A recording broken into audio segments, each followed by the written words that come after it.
Naruto's fingertip the moment Orochimaru had seen it. The snake muttered, "Shit."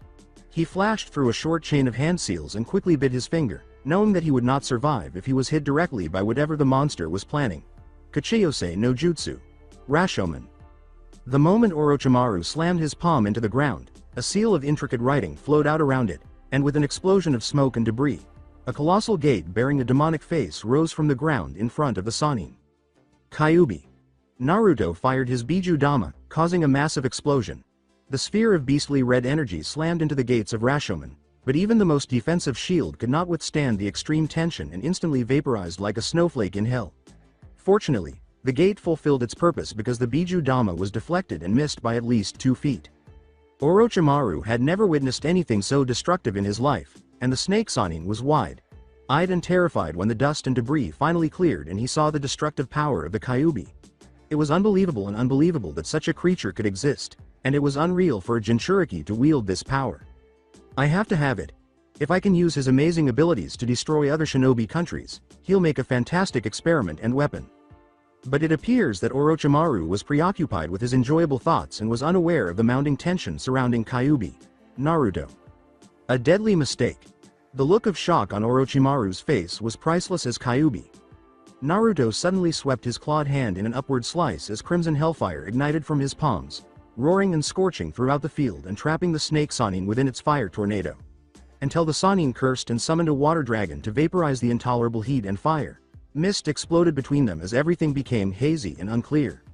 I have to acknowledge your strength, Kyuubi no Yoko, but enough is enough, die. Out of the corner of Kyuubi, Naruto's eye, he saw Orochimaru suddenly appear behind him, a kunai ready to strike, followed by the snake Sannin. Shut up.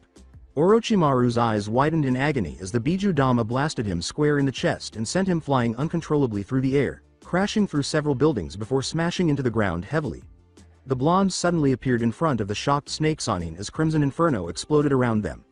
That one word had so much power and emotion behind it, and it caused the Sannin so much pain. Bastard. The snake Sannin was heaving himself up, with one arm missing, probably torn off when it was perfectly struck by the Biju Dama. His shirt was in tatters, and his chest was bloodied from the intense power the Biju Dama had inflicted upon him. Nevertheless, he was still alive. The 9-tailed Jinchuriki glanced over to where Orochimaru was sprawled, without emotion on the blonde's face. So, tell me, how would you like to pass away? Kyuubi? Naruto gave the snake Sannin a chilling, menacing grin. Orochimaru gasped and spat out a mouthful of blood, saying, "You think you can kill me? You are an infant before the power of the snake." Wrong answer. The blonde man was surrounded by a flurry of ferocious red chakra and unbridled bloodlust. Nothing, not even his defeat to Hanzo the Salamander with his old teammates or his battle with his sensei when the elderly man had sealed his arms and threatened to put an end to his dreams, could compare to Orochimaru's frozen state of pure and uncontrollable fear. The Sannin's situation was made worse by the world appearing to mirror his emotions as the heavens began to rain darkness and the sky grew darker. The blonde Kyuubi knelt elegantly in front of Orochimaru, who was half-conscious. Kyuubi. Naruto smiled and said, "Traitor Sannin. This is the end of your meaningless destruction and madness. Any final words?" You. Orochimaru growled angrily until dissolving into maddening chuckles. "I'm immortal. I will never be defeated by your miserable life. Never." The snake spit blood at the blonde man's cheek in a rude manner, and Kyuubi. Naruto's grin instantly vanished as he wiped the spit off his face slowly. Red chakra exploded all over the ground, and the Kyuubi's face split into a maddening grin that promised pain and destruction. As imperishable crimson flames flared throughout the rainy sky, Kyuubi's red chakra transformed from a formless shape into a clawed hand and tightened its grip around the snake Sannin. Suddenly, Orochimaru's laughter turned to piercing scream as blood splattered and sound of bones being crushed got louder and louder every second as it echoed throughout the rain. Harshly against the ground, Kyuubi. Naruto released Orochimaru from the grip and his crushed body limply fell toward the earth. The snake Sannin painfully clutched on his now smashed eyes with his unbroken left arm and continued to scream in agony and pain. Suddenly, the red chakra wavered and then vanished until the vortex of red chakra exploded and expanded outward uncontrolled, swallowing the last of the great Sannin into burning hell. It was primal agony of intense pain, torn from that individual burning pain of red chakra that hissed and burned the snake's skin mercilessly. It was the most horrible thing you would ever feel, and the pain of endless agony and crimson flame. Like chakra continued to wrap itself around Orochimaru's neck, chest, torso, arms, eventually reaching his face, spreading and consuming the rest of his body like wild fire. Ah! Orochimaru screamed and rasped until his vocal cord was half burned and he could no longer scream, but the pain was so great that he threw himself onto the muddy ground, stopped, dropped, and rolled in a futile attempt to stop the intense pain, but to no avail. Unlike the other flames of chakra origin, these demon-made flames didn't go out. Instead, they grew brighter and stronger. As the rain continued to fall, Kyuubi. Naruto smirked icily as the crimson chakra disappeared from Orochimaru's body, revealing his legs, his arms, and his eyes burned to ashes, but Sasuke's pale face still had a smile on it, as if to convey the message, "You can't defeat.me. I'm immortal. I understand your thoughts. Just because you have Uchiha's body at last, do you think you're all immortal and shit? Rethink it." With a snap of his fingers, spirals of red chakra gracefully gathered around Kyuubi, Naruto's hands and worked their way up his arms. The chakra suddenly became stronger, denser, and brighter. He hadn't released the energy yet, but he held up his right hand casually above his head, and his scarlet eyes watched the half-burned shocked face of Orochimaru amusingly. Kyuubi. Naruto's mouth moved into a menacing smile. The chakra grew larger, and crimson energy started to flow around his body, illuminating the cloudy sky into crimson illumination. He snapped his fingers once more, his hand crooking upward as the spiraling red chakra swirled into a huge mass of glowing red sphere, shifting and forming into a large chakra. Crimson claw with a nail like blade that obviously screamed for blood and glinted in a predatory glow. Orochimaru. I am a demon, not a human.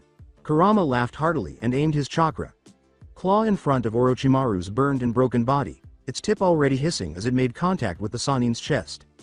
Sasuke's face was no longer smiling, but a silent scream seemed to come out of his mouth. I show no mercy nor I feel anything when I kill. I rather enjoy watching people in pain and see their life fading away in their eyes. You're not Sasuke himself just because you take control of him. Naruto is aware of this. He gives me permission to destroy Sasuke's body and allows me to take control of his own body because of this. The soul of the last Uchiha has left that body. Feel the agony of your death for eternity while you're fucking burned in demon fire.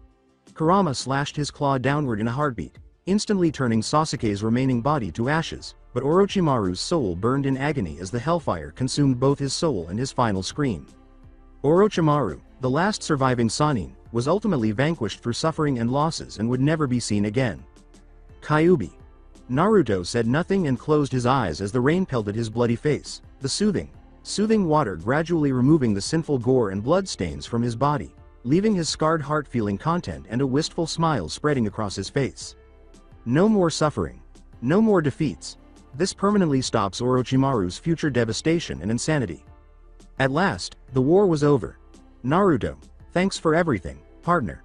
Kyuubi's, Naruto's, face split into a soft, tired smile. You fucking owe me ramen after this shit is over. As Naruto's appearance returned to normal and his crimson eyes swiftly lost their scarlet hue and returned to their original blue hue, Kurama's consciousness gradually departed the control. Kurama. With a cracked voice, Naruto croaked, "Hey, are you there?" Suddenly, his stomach was numb, hollow, and empty. "Hey." He laughed, but it was hollow and empty. "Are you already asleep? How unkind." The rain finally stopped, the ominous clouds parted within the strong yet gentle breeze as the warm, soft rays of moonlight finally began to pierce down into the ruins of Konoha village, lovingly embracing the scarred, quivering body of a young man who had somehow managed to survive this tortuous war. His heartbeat significantly began to lose its rhythmic beat, and a single thought flew through his mind. Now Sasuke can finally rest in peace, forever away from the griefs, pain, and sufferings. His best friend can finally meet his older brother Itachi in peace, and Sasuke can finally meet his family in the afterlife. The blonde screamed in agony. Will I die or what? Even though Naruto already knew he was going to die, this realization only made him feel more at ease and at ease. His soul no longer ached from loneliness or fear, but a familiar warmth of hope blossomed brightly throughout his heart. Naruto wished he could finally meet his friends and family in the afterlife. He wanted to see their smiles once more, apologize for his mistakes and broken promises, embrace them with all of his heart, and finally let out his sealed emotions. He wanted to see them one last time before entering hell. Family, friends, etc. Konoha. the cheerful eye. Smile of his sensei, Hitaki Kakashi, his Aniki. The gentle yet passionate smiling face of Haruno Sakura, his first crush, but as years passed, she became his important sister. The kindness hidden underneath that emotionless facade of Uchiha Sasuke, his brother. The gluttonous grin of Akamichi Choji. The lazy disinterested stare of Nara Shikamaru and his lazy smirk. The shy yet courageous sparkling eyes of Hyuga Hinata. The stoic face of Aburame Shino. The boasting cheerful grin of Inuzuka Kiba. The slightly disapproving, but kind and caring, glare of Yamanaka Ino. The stoic and loyal gaze of Hyuga Neji. The everlasting youthfulness and excited Rock Lee. The smiling Tenten in her proud warrior's soul. The wise yet cheerful eye of the Sandaime Hokage. Depth of endless dream reflected upon the eyes of Jiraiya, Sensei. The drunk sleeping form of Tsunade. Bachin, the Godem Hokage. The motherly yelling picture of Shizune. The bearded and smoking Sarutobi Isuma. The bright red glistening eyes of Yuhi Kurenai. The childish and admiring gaze of Konohamaru. The countless faces of the citizens of Konoha. The hundreds and thousands of people across the shinobi countries who had been mercilessly killed in the rampage of the Orochimaru and his Otogakure armies. Sakura. Kakashi. Sensei. Sasuke. Iruka. Sensei. Kiba. Shino. Hinata. Tenten. Neji. Lee. Choji. Ino. Shikamaru. Konohamaru. Jiji. Ero. Senin. Tsunade. Bachin. Gaara. I apologize to all of you. His chest suddenly ached with oppressive feelings as a single tear trickled down his cheeks. Thank you, Mom and Dad. Pain. Only pain and agony embraced his body like a blazing flame of hellfire lashing out in hunger. Sensed death close by, the scream died out in his throat, his ragged breath slowly lessened its pace as every second passed, his eyelids suddenly felt heavier, his breathing became shallow and brief. Naruto unconsciously smiled toward the crystal night sky.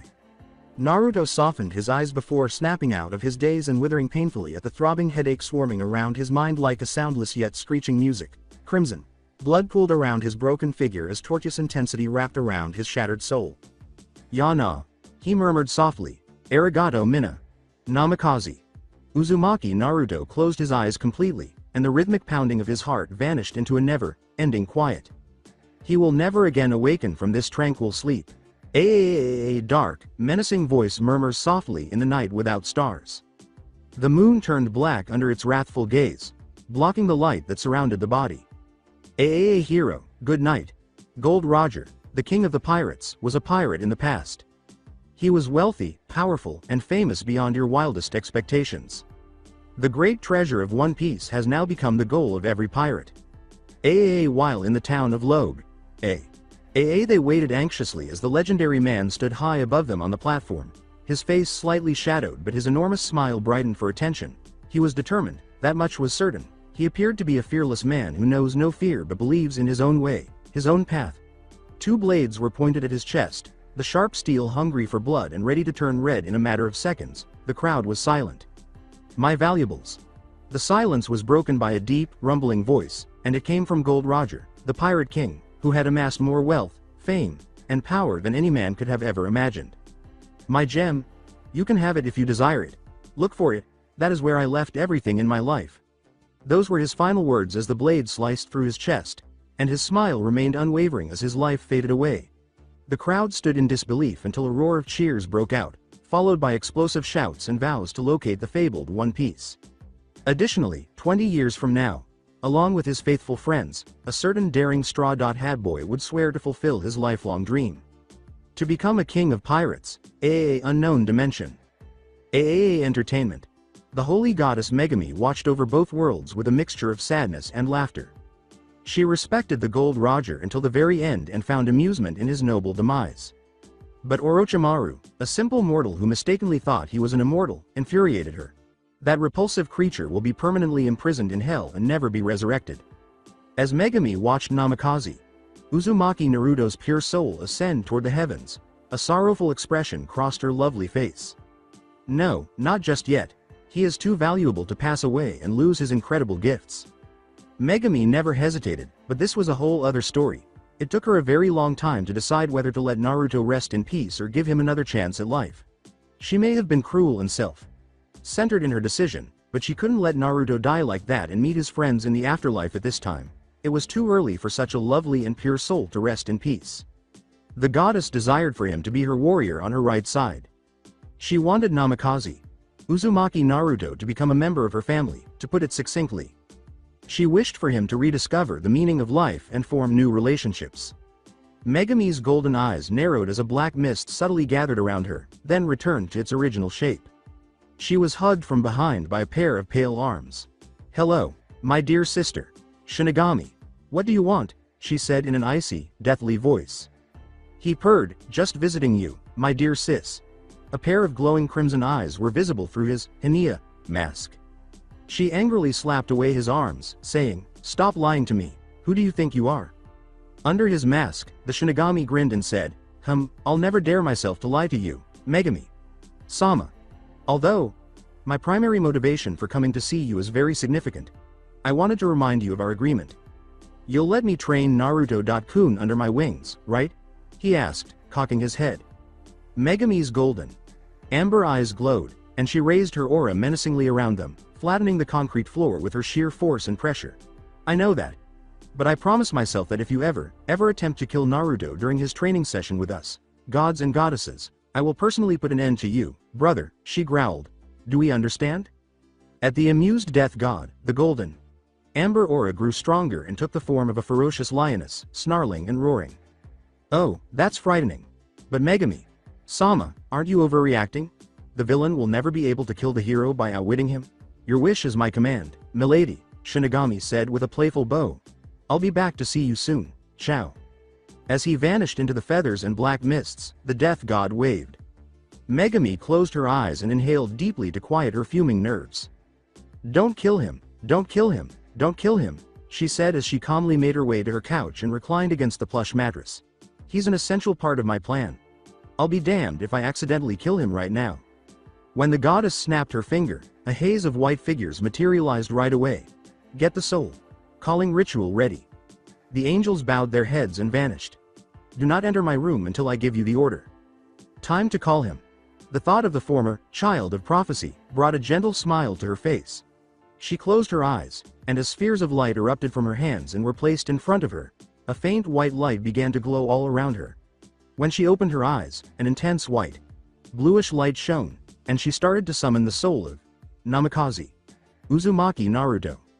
In front of her, flashes of orange and blue burst into the shape of a well-known man with blonde hair and cheeks that resembled whiskers.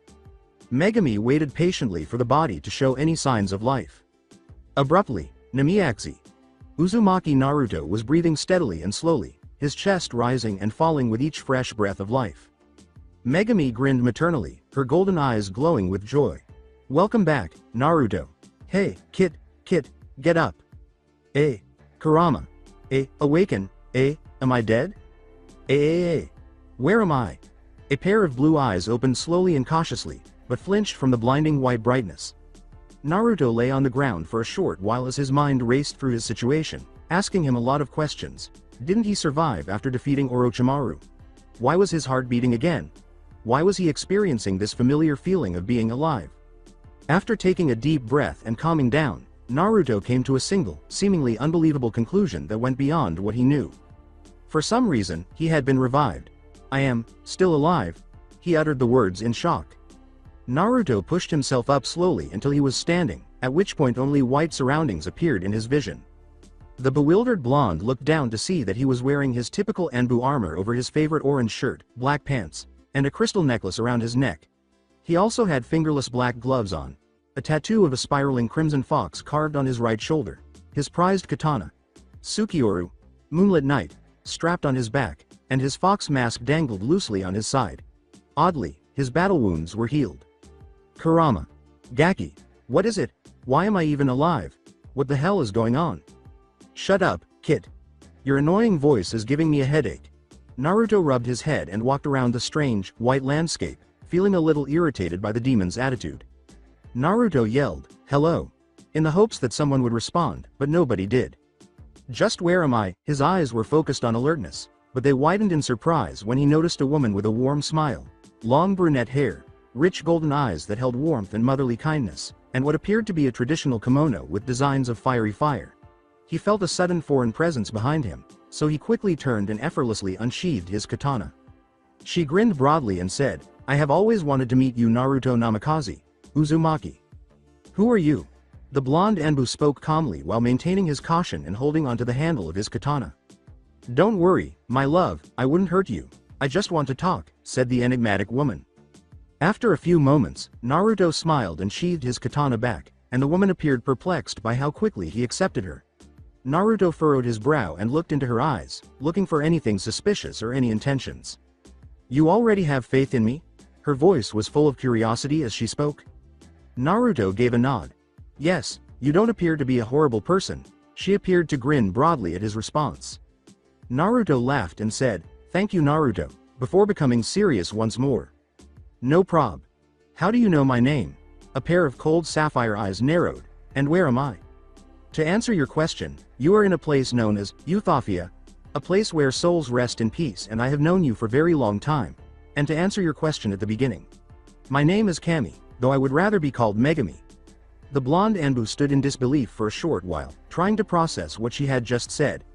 His jaw dropped to the ground as his eyes widened. "Megami? Goddess? What? Wait. Why, you're Megami? Goddess?" Naruto stammered. "That means I died, right?" She gestured for silence before Naruto could question her, saying, "Yes, you're here because you died, but also for finishing your duty as child of prophecy." Megami grinned at the blonde's perplexed head tilt and said, "I'll answer your questions later. But now, there are special guests who wants to meet you." "Visitors?" He heard the nine-tail say, "You'll see them in a bit, Gaki." Naruto was even more perplexed that Kurama knew who it was. Suddenly, a pair of recognizable chakras caused his eyes to enlarge, and before he could turn to see who it was, someone hugged him from behind. He tensed as the familiar warmth spread throughout his body, and he saw that the person's hands were incredibly smooth, soft, and warm, a maternal warmth that Naruto had always yearned for. He would never forget the warmth of it. His heart was full of joy as he slowly turned around, and the moment he saw who he believed it to be, tears began to fall from his eyes and fall down his cheeks. His mother, Kushina Uzumaki, was standing right in front of him. Her stunning sunset colored scarlet hair seems to radiate gentle light. When she saw her beloved son, her violet eyes, which were fierce but kind, softened. In an attempt to persuade himself that she was in front of him, he touched her face with trembling hands and whispered, "Mom." With tears in her eyes, Kushina said, "Hello, sweetheart." With a warm smile that only a mother could give. Naruto's heart grew warm and joyful when he saw that smile. Thinking that she would vanish if he let go, he hurriedly put his arms around her and held her as tightly as he could. The blonde was experiencing a wide range of emotions, but when she gave him a firm hug in return, she felt an inexplicable rush of happiness. A sob burst out of his throat, but he didn't try to contain it. He was simply glad to see his mother again. She stroked his hair affectionately and said, "I'm so glad to see you again, Naruto. Look at you, you're all grown up and handsome. I'm so proud of you. I've missed you so much." Naruto sobbed because he was unable to control his emotions any longer. Seeing his mother again was a huge relief to him. Kushina said, "And I missed you too," with a gentle smile. "I love you so much." Naruto grinned the most he had in a long time when he heard his mother declare her love for him. He wasn't wearing the same false smile he did as a child to cover up his pain and sorrow, but a genuine smile that is joyful and full of love. Megami grinned broadly as she silently observed the scene before her. Love and happiness between a parent and child was the most beautiful thing in the world.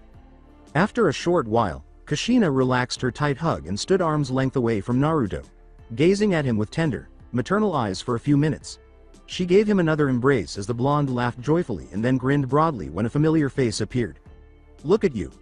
You really have grown up into a great man, and judging from your looks, you became an Anbu captain? I'm so proud of you," she said. A mocking voice said, "Well, he is our son, of course he'll turn into a great man." Naruto turned to see 4th Hokage Namikaze Minato, his father and hero, standing there and grinning proudly at him. "Dad." Naruto ran to his father and threw him into an embrace, causing the two of them to fall to the ground. Minato moaned in agony as Naruto, forgetting he was an adult, gave him a sheepish smile. When Minato stood up once more and saw how much Naruto had matured, a wave of pride filled the older blonde's heart. Minato grinned proudly and said, "You've made me very proud, Naruto. I always knew you were destined for great things." Naruto's expression darkened as he tensed after hearing his father's words. The older blonde withered at the sight of his son's sorrowful and grief-stricken face, which Minato and Kushina noticed immediately. Naruto. Even though at first people didn't accept you for who you are, you never give up and always stood strong and determined. You destroyed Akatsuki, you defeated Madara and became a hero for ending the 4th Grade Shinobi Alliance War. You've saved countless of people from Orochimaru. Even if you were in the deepest pit of darkness, you still sacrificed for others. So don't ever blame yourself, Naruto. Never. You deserve to be happy, don't shoulder the pain anymore. I failed. I couldn't save them, my friends, my home. Konoha. Kushina hugged her son tightly, feeling his shaky shoulders against her own. You've made us very proud, Naruto. Don't ever think that it's your fault because you truly did save everyone's heart from darkness and gave them love and hope. They were all determined to protect such great hero like you and were ready to sacrifice their life for you. That's how much you changed them, Naruto. You changed the shinobi world that was once cursed with endless cycle of hatred and war into a peaceful world. Kushina pulled back a little to gaze into her son's gorgeous blue eyes. The idea of her beloved little Naruto suffering through years of carnage without any friends, family, or allies was too much for her to handle. Her smile was bitter. What sort of mother is she? She abandoned her son without any maternal care or consolation.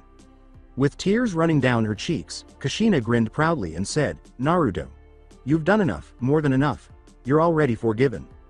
Naruto's eyes widened as he struggled to breathe due to his conflicted and confused feelings. Why? For what reason are they pardoning him? Did they not comprehend? He had fallen short in protecting Konoha, keeping his word, and saving it. Naruto. The goddess called his name, and Naruto flinched in surprise.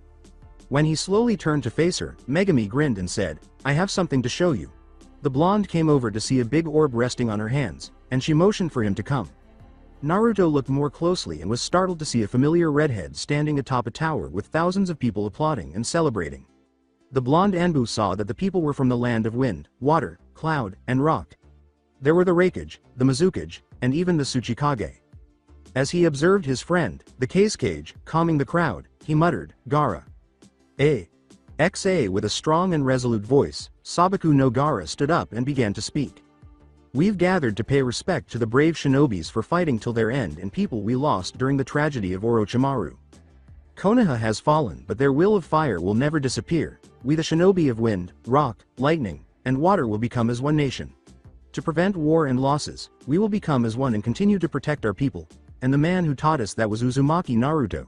He sacrificed his life and defeated Orochimaru from further destruction. Gaara's tone began to waver as he swallowed screams and continued. We will cherish his memories, praise and remember his accomplishments. As the other leaders of their own village followed suit, he removed a handful of flowers, sunflowers, zinnias, roses, and chrysanthemums, and released them into the sky. The audience cheered and threw their individual bouquets and flowers as they said, we will always remember him as hero.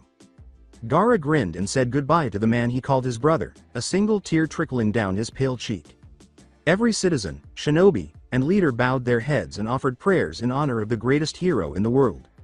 Let us bid farewell to our friend and savior of this world. Naruto stood in disbelief before collapsing to his knees as the vision abruptly vanished from the orb.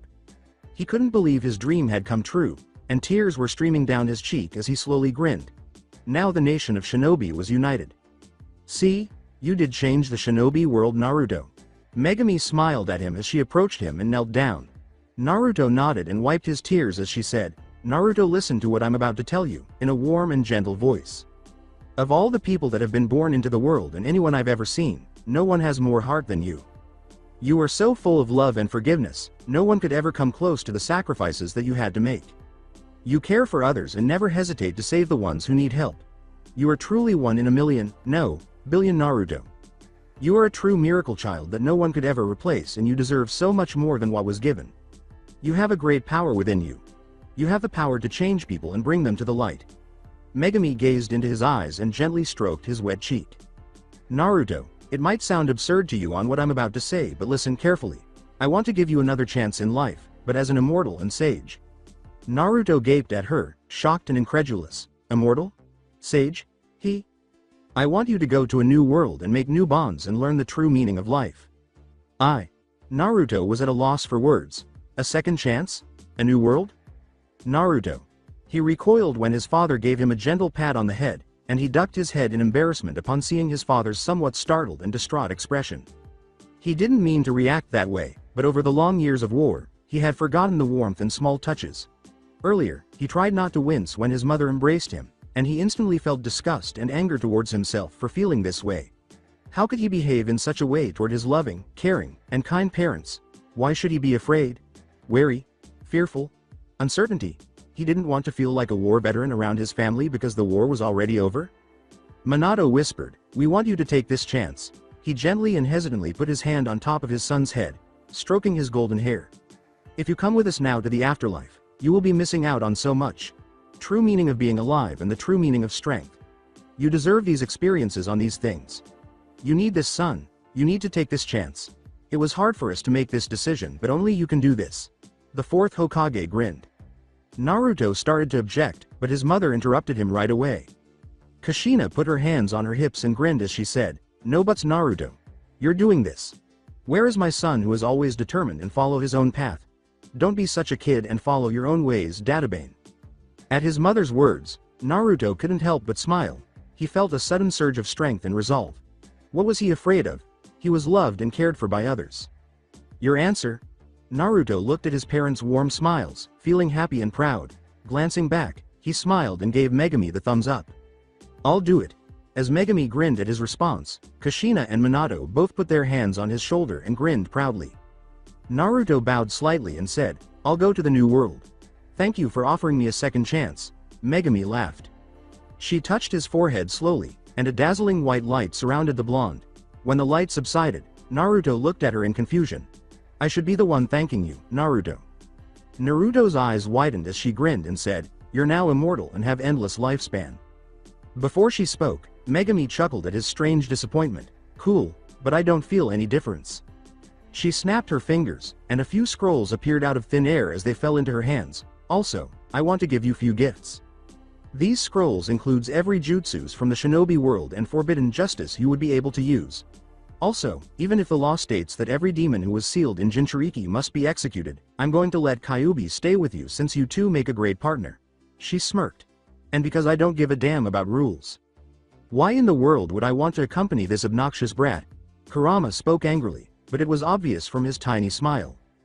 Gazing in wonder at the scrolls, Naruto said, "Hey Megumi? Can I ask you a favor?" "Yes. Can you let Kyuubi out and give him a new form? I feel bad for him being caged inside of me. He's my family and I don't want him to be chained with limited freedom." Megumi appeared taken aback by his request, and Kurama listened in silence. If you look closely, you can see a tiny, sincere smile on the fox's face. Although they initially opposed the idea of releasing the nine, Tail, Minato and Kushina appeared unsurprised and grinned at their son, demonstrating their belief in Naruto's choice. The goddess nodded and smiled after the brief silence. "As you wish." With a snap of her finger, a tiny cloud of smoke materialized next to Naruto, who gazed inquisitively before erupting into laughter. "Ha ha ha, why you're so cute. Ha ha ha, kawaii."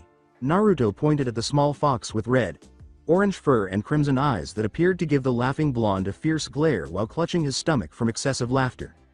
The powerful nine. Tail no longer resembled the menacing fox demon and shrank to the size of a puppy. Little orange nine. Tail swayed, puffy.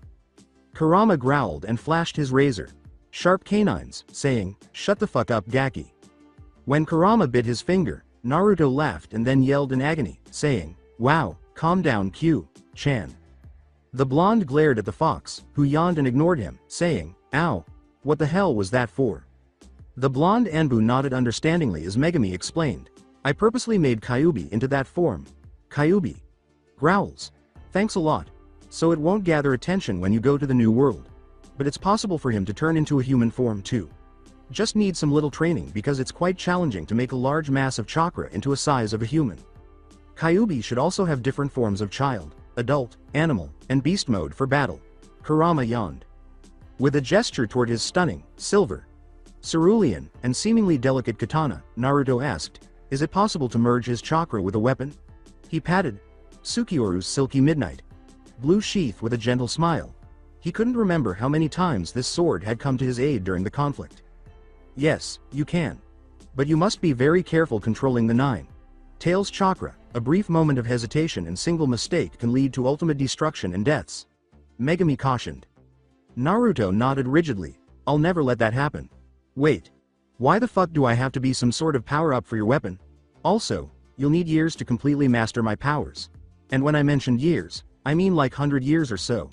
The 9. Tails replied. And your katana, Sukioru, is powerful, but it won't work fusing my chakra with it. Don't you remember its blade is purely made of the same crystal as first Hokage's crystal necklace? The katana and my chakra will just cancel each other out. Megami admitted, yes, I forgot to mention that. Sukioru, Moonlit Knight, is too pure and divine to control Kyuubi's vicious chakra. You'll need a different katana to fully control Kurama's power without any restraints. Naruto smiled and nodded. Before pausing for a few seconds and widening his eyes in realization, he said, got it. Kurama nodded languidly, and the blonde gaped. Wait, I have to train for 100 years to completely master your power? Megami laughed and the blonde sighed with relief, saying, it's okay Naruto, you're immortal now, so your appearance won't change a bit. Also Naruto, I forgot to mention it, but you'll be training here for a while. Huh? I am? For how long? Inquired Naruto inquisitively. You'll be needing to go to this new world after their time passes about 20 years later, so we'll be training here for about 2,000 years or so. This dimension's time difference is very different from the other world. She casually explained, and Naruto's jaw dropped in shock. The blonde spluttered, what T.2000 Y years, in shock. Minato and I will be also helping with your training. Kushina responded. I'll be teaching you kenjutsu and sealings.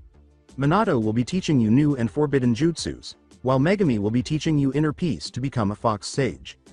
The goddess grinned. Other goddess and gods eagerly agreed to train you as well. God of stars, Hoshigami will be teach you the arts of meteor and stars. Goddess of history, Izumi will be teaching you the essence of history and truth.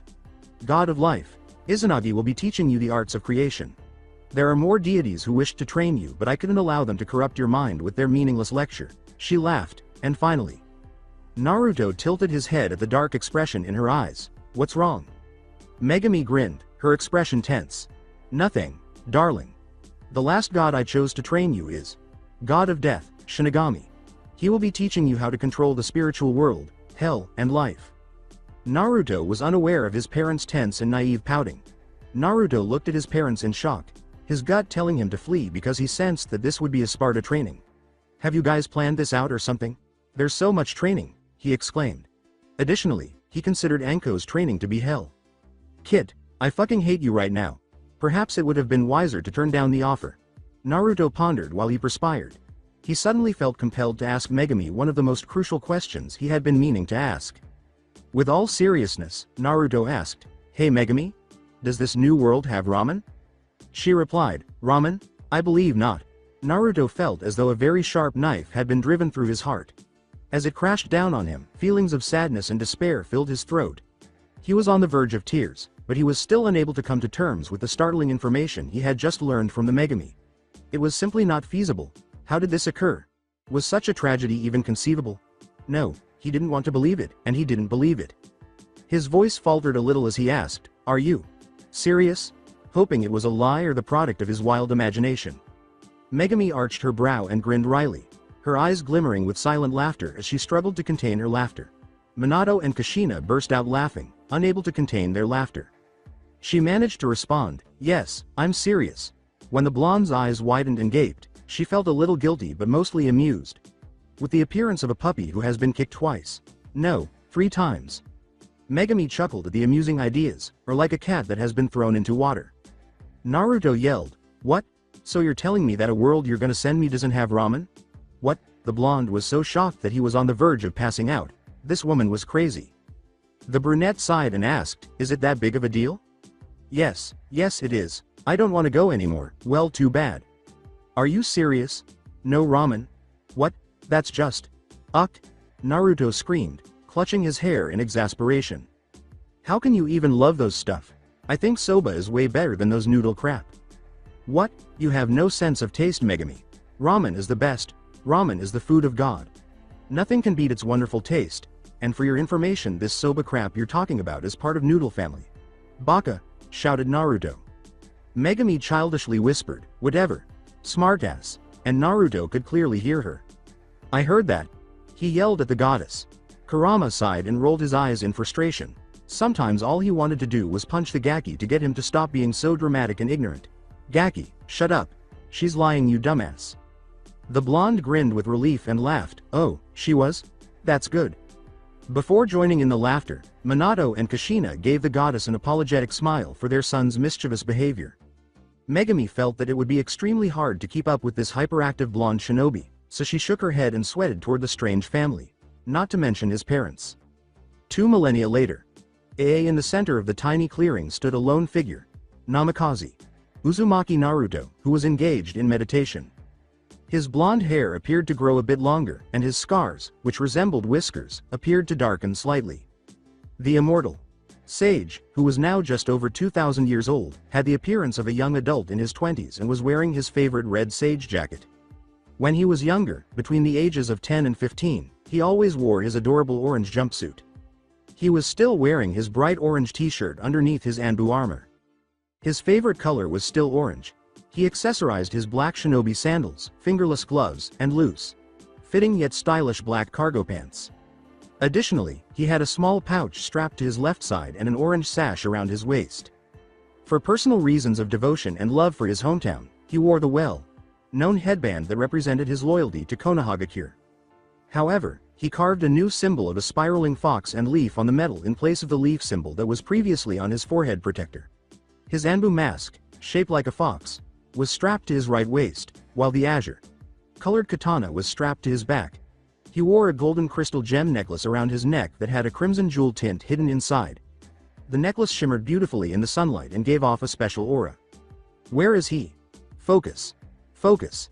As he stood in a clearing of deep forest, surrounded by trees and bushes, and without making a sound, Naruto kept his eyes closed and inhaled deeply. His thoughts were clear and straightforward, as white as a sheet of paper that had never been stained. He opened his eyes slowly and gathered the surrounding natural energy. His slender figure was soon surrounded by a protective blue-colored chakra. A gentle breeze blew past him, and the forest began to sing softly. His bright blue eyes glowed, and a foxy smirk blossomed on his tanned face as a sudden burst of powerful gust roared in power and grew larger around him. I found him. Naruto swiftly shunshined in the direction of the chakra signature he had discovered near the forest's right side in a flash of light. The closer he felt the presence, the more he leapt into the trees. He whispered the name of Jutsu softly while his hand formed his favorite hand seal. Kage Bunshin no Jutsu. 30. Shadow clones materialized among the forest's leaves with a puff and a few puffs of smoke. The shadow clones quickly dispersed to finish their tasks after he gave them a mental command to do so. The original smirked like a fox as he felt his clones vanish one by one, but as Naruto examined the situation, their memories quickly came to mind. After a brief pause, the sage leapt in the direction of Namikaze Minato's figure. A strong gust of visible blue chakra gathered around him and roared toward the fourth Hokage, but Naruto saw that his father didn't waste any time and appeared to use its own wind jutsu to counter Naruto's attack. With a roar that rocked the treetops around them, the two collided and cancelled each other out. His father's humorous voice reverberated throughout the forest, and Naruto grinned as he shunned toward the clearing and saw his father waiting for him. Good job, Naruto. You completely got me off guard, he said. Naruto wasted no time in throwing a lot of shuriken at Minato, who deflected them all in less than a second and bounded toward him with a kunai. They engaged in a barrage of blows as Naruto retaliated with his katana.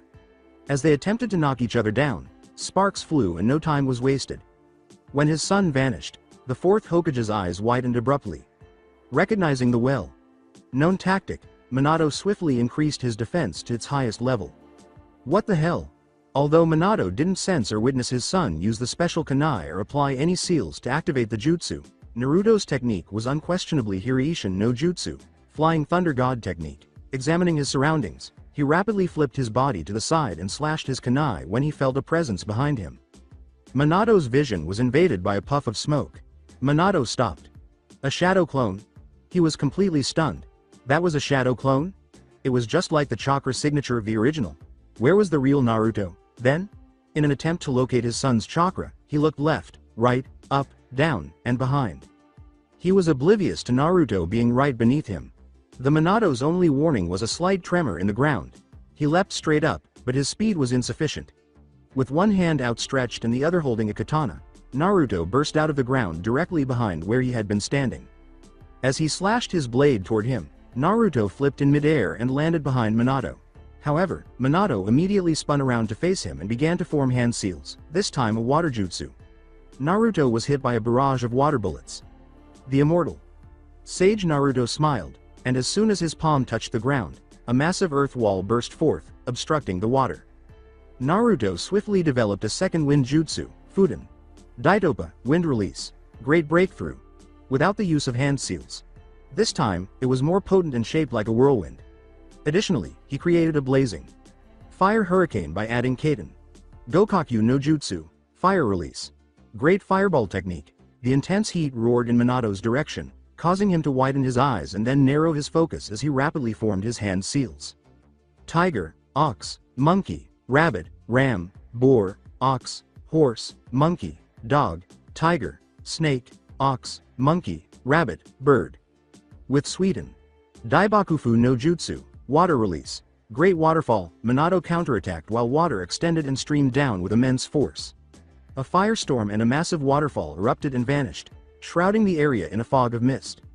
Naruto took advantage of this opportunity and swiftly collected his chakra into a spiraling sphere on his hand. As the sphere grew larger, the red and blue chakra swirled and formed a wind dome around him. With Rasengan, spiraling sphere, pointed at Minato's chest, Naruto sprang at him with incredible speed while peering through the fading fog. Minato quickly prepared to use his last resource, forming his hand seals to use Hiraishin no Jutsu to transport himself to the other side of the clearing, because he didn't have time to think or dodge. When Minato saw his son in sage mode, his eyes widened just before he could vanish. Naruto appeared before his father in a split second, outstretched his hand with a spiraling sphere, and struck him in the chest. The younger blonde clenched his hand into a red claw and clamped down on the fourth Hokage's body, stopping the older blonde from fleeing as air leaked out of Minato's lungs. With a sly smile, Naruto took hold of the handle of his katana with his other hand and began bringing the blade dangerously near Minato's neck. The dark smile on his son's face made Minato shiver inside, and he slowly raised his hands in surrender. The older blonde let out a sheepish but nervous laugh. When his father said, okay, I give up," Naruto grinned and put his katana back.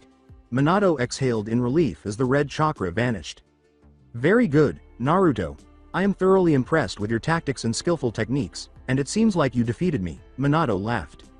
Naruto smiled cheekily before yelling in agony when Kushina struck him in the head, saying, "Heh, I'm just awesome like that." "Ow," Naruto moaned, rubbing his bruised head painfully. "Don't be cheeky just because you defeated your father Naruto boy." Kushina smiled. "Although I'm very proud of you." Naruto gave his mother a gentle smile. "We're very proud of you, son. You mastered all the element affinities, including the first Hokage Hashirama Senju's wood release, and also some of the rare Kekkei Genkei affinities such as your friend Haku Chan's ice ability. You're now able to manifest natural energy to become your invisible shield from any sneak attacks or direct attacks. You managed to master Hiraishin no Jutsu. It seems to me you can use it like your second nature without any seals. Very impressive, also combining Q Chan's chakra to your mastered swordsmanship skills is now one of your strongest techniques. Not to mention Kushina's torture. Training greatly affected it." Both blondes shivered at the red-headed demon in human disguise who smiled innocently. "Gaki, how long are we gonna continue training for? Hurry up and get your ass to the kitchen and make me some food. And Minato, call me Q Chan again and your family jewel will be ripped out in a single bite." A swirl of red chakra materialized on Naruto's shoulder and transformed into Kurama, an orange-red furred fox with a sluggish expression. His joke caused Minato to perspire, and she took big steps away from the fox for protection. Megami appeared between Minato and Naruto, and with a snap of her finger, the forest scene transformed into a stunning room full of grace and elegance. "Congratulations, Naruto. I still cannot believe you finished our training program less than 1,000 years ago. You might be a prodigy for not using up full 2,000 years. Ignoring the demon Fox's complaints about starvation, Naruto grinned at the goddess. He shivered as he recalled all those agonizing days of something called training. It still felt like forever to complete your guy's torture. Training. Naruto quickly joined Megami in laughing at his antics. "Well, at least I was able to learn about the pirate world for the rest of the 1,000 years. I can't wait to visit that fascinating world again and travel to the places I've never seen before. Last time I went there, I only managed to go across the Grand Line and some random places by walking. I knew they would have ramen there, the immortal laughed. After saying, speaking of ramen, Naruto stopped talking. Abruptly, the blonde's stomach rumbled. When Megami made a table and chairs out of thin air and placed golden brown pancakes on top of the plates, Naruto grinned broadly and said, I'm hungry. After laughing at their son's silly antics, Minato and Kushina leaned back on the comfortable couch. Megami grinned, appearing older and wiser, and said, Eat up. You should eat breakfast before going to the new world. Kurama yelled, Pancakes, right away before devouring everything on his plate, more please. Megami chewed her pancakes elegantly with her fork, saying, If you behave, then maybe. Kurama muttered, TCH, stingy old hag, as he narrowly avoided the silver butter knife that was aimed at his head. Megami gave a strange smile, and the great Kyuubi shuddered inwardly at the malevolent expression. Before the blonde placed his own plate of pancakes in front of Kurama, Naruto laughed at his partner's bad luck and bad mouth. Q. You idiot. You could eat mine, so stop whining. Kurama's ears perked up as he gazed at Naruto, who was grinning far too naively before his red eyes narrowed suspiciously. I'm not going to buy you 100 bowls of ramen, Naruto. You can't fool me twice with food. As Kyuubi rolled his eyes and the demon fox swiftly started eating his second round of pancakes, Naruto winked and said, Correction, I tricked you 5 times. Kyuubi asked, Pass me the syrup. He cocked his head in the direction of the syrup bottle beside the blonde. Get it for yourself. Too lazy.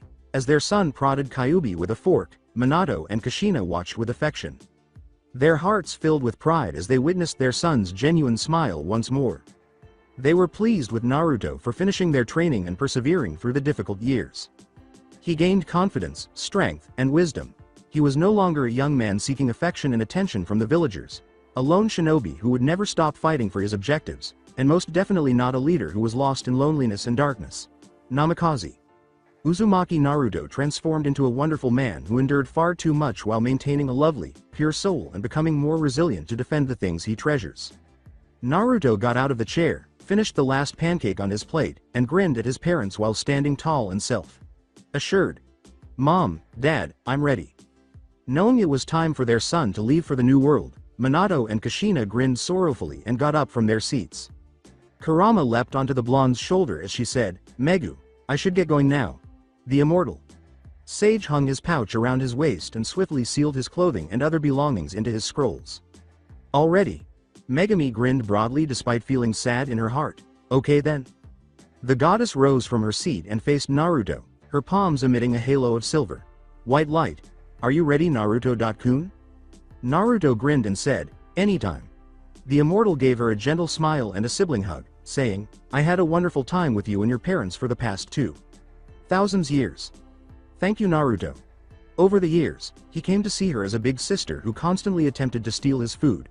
Megami and Kurama frequently collaborated and were always successful. Me too, Megu. Chan, thank you for training me and giving me second chance, but before I go, I remember when we first met you told me something about finishing my duty as child of prophecy, replied Naruto. Oh. Yes, I forgot to tell you about that, Naruto-kun. In the shinobi world you finished your duty as a hero and saved the world by bringing peace. I want you to find another child of prophecy in the new world, or should I say, the one who's destined to become a pirate king. Megami said as Naruto's eyes widened. Kurama, who was listening to the conversation, yawned and gazed at Megami with languid eyes. Pirate King. Wasn't the first Pirate King Gold D. Roger? And isn't that every pirate's dream after he declared about the legendary treasure One Piece? So you want me to find this child, and become her guardian or something? Kurama complained angrily, Fuck, I don't want to babysit another brat. One annoying brat is more than enough. With a furious tick mark on his forehead, Naruto yelled, Shut up. Megami laughed at their antics and shook her head. She gave Naruto a kind smile before saying, Not quite. This child has eaten a devil fruit and is pretty strong compared to others. He has a unique personality and never stops to achieve his dream. Just like you. I simply want you to watch over him and help him when it's necessary. I'm not going to tell you his name, so good luck on finding him, Naruto-kun. Although, he is currently at an island called Sabaody Archipelago, along with his crewmates. Archipelago of Sabaody. Perhaps while I'm looking for the child, I'll get to meet the first mate of the legendary pirate king. With excitement, Naruto thought, maybe he'll agree to spar with me. He smiled and turned to face his parents. To express his gratitude, he bowed deeply and grinned at them. Naruto smiled cheekily before softening his eyes. Mom. Dad. Thank you for training me throughout the 2,000 years. Though I guess I'm a genius for completing your guys' training less than 1,000 years. His parents gave him a warm smile, and Kushina gave him a motherly hug while saying, Thank you. Thank you for everything. As Kushina sobbed quietly and Minato consoled her, lone tears escaped her eyes. No. It should be us who are thanking you. Thank you Naruto, Minato and I were happy to be able to spend time with you. I got to see my little boy turn to a strong and kind-hearted man. Thank you Naruto, for everything you've done to save the shinobi world. Thank you. Minato laughed and said, Son. All I can say is thank you and exactly what your mother just said. Thanks Dad, and Naruto. I almost forgot to give this to you. This is a gift from me and Minato. Kushina wiped her tears and smiled before giving her son a scroll. After thanking his parents, Naruto opened the scroll and a new katana came out. It had a golden red fox head at the base, with crimson red wrapping around the handle, and with 9 crimson tails twisting around the silky black-colored sheath with some gold trim, and when he pulled the blade out of the sheath he looked at the blade that shimmered in red light, for the blade itself was a bloody rose-red color with the kanji for Hokage etched into its metal. This katana's material is fused with our chakra and we used special kind of metal to make Chan's chakra more easier to control and adaptable. We thought it'll be more powerful and useful during battles. And you can use your other katana by fusing your own chakra and create wind blade like I taught you. Also, we named that crimson katana Akai Shizuku. Kushina grinned. Thanks Mom. Dad. The immortal expressed gratitude to his parents and gazed in wonder at the Akai Shizuku. Before skillfully drawing his other katana, Sukioru, which Tsunade Chan had given him. He gazed dazedly at the stunning pair of katanas, crimson and silvery blue, complete opposites to the fierce sun and the ethereal moon. Involuntarily, his hand encircled the crystal necklace he wore around his neck. A memorable memory flashed through his mind as he closed his eyes. AAAXXX splat. Let it drip, let it drip. Splat. Those loud noises weren't caused by the rain. However, the sound of bones and flesh splattering against the bloody ground filled the air with the stench of rotten metal and soaked the ground with crimson water. The young boy leaned desperately toward the warm touch on his cheek, a speck of hope shining through his heart. With a kind smile on her face, Tsunade extended her hand to gently dab at a tear that had fallen down Naruto's cheek and mixed with blood and raindrops. Smoke filled the sky, and the battlefield was covered in bloody corpses. The blonde shinobi seemed to find solace only in her faltering voice. Hey, Gaki. It's okay, I'm right here. Tears rolled down his cheeks, but Naruto held fast to Tsunade's cold, white hand. Chan. Shish. It's okay. You did nothing wrong. Then, with every breath, she began to cough violently, her skin turning paler and her face turning a bright red due to the blood. Tsunade calmly gazed at the man she believed to be her son through her ragged breath, whispering, Naruto. Don't live with regrets. Live free and don't ever think this is all your fault. Never. A gentle smile appeared on her face as she spoke, sounding like a loving mother. No. This is all my fault. None of this would have happened if Naruto shook his head, gritting his teeth. Tsunade pulled his chin up, grinned, and cut off his stutter with a simple, shish. Don't talk, right now, I'm just glad I can finally give you this. Naruto's eyes widened as she produced a necklace that looked familiar but was actually a different shade of golden yellow with a crimson jewel hidden inside. Her pale hand gently handed it to him, and it shimmered with invisible light. His eyes grew wide as he gazed at the necklace he was holding. What? Chan. How? Tsunade ruffled Naruto's unruly blonde hair and laughed as she said, that necklace is different from the one I gave you. Which you broke it after the Orochimaru accident with Kyuubi. I'm just kidding. The Sannin abruptly became serious and fixed Naruto's blue eyes with his own. That necklace was made by your father, the 4th Hokage, and your mother, Kushina. They infused their chakra together and crystallized it. They requested it because it was supposed to be your birthday present when you turned old enough. They were so excited to give it to you. Until Madara ruined everything and controlled Kyuubi to come attacking the village. Your parents sacrificed their life to you and I vowed to them to give this to you when you turned old enough. Tsunade murmured. Naruto slowly put the necklace around his neck, holding it with trembling hands as tears filled his eyes, as he gazed at the stunning crystal after she had finished sharing her past. Tsunade's hands began to splatter with blood, and she suddenly began coughing. Chan. With a feeble smile, she intertwined their fingers while her tears made her blood tingle. Naruto bowed his head and clenched both of his hands around Tsunade's hand, saying, "Please. Don't die, please, don't die. Ba-chan. It's okay. I'll always be near. I'll always love you, Naruto. You were like my son. Thank you," Tsunade said with a sorrowful smile, pressing her forehead against Naruto's head. Naruto gave her a gentle smile in return. "Me too. You will always be my mother to me, Ba-chan. It doesn't matter if we're not related by blood, you cared for me and protected me. I'll never forget your kindness and wonderful memories you gave me. Thank you." Naruto clenched Tsunade's hand more tightly as tears began to flow freely. He felt like a child again at this very moment. I'm so sorry. I'm so sorry. I couldn't protect you, Ba-chan. Nor I couldn't even protect Sakura-chan, Sasuke, Kakashi, Sensei, Hinata. Nobody. Tsunade shook her head, interrupting Naruto. Tsunade clutched Naruto's hand while coughing up blood. "We'll always watch over you. Always, we'll protect you. Just like you protected us. You, NGH. Ba-chan."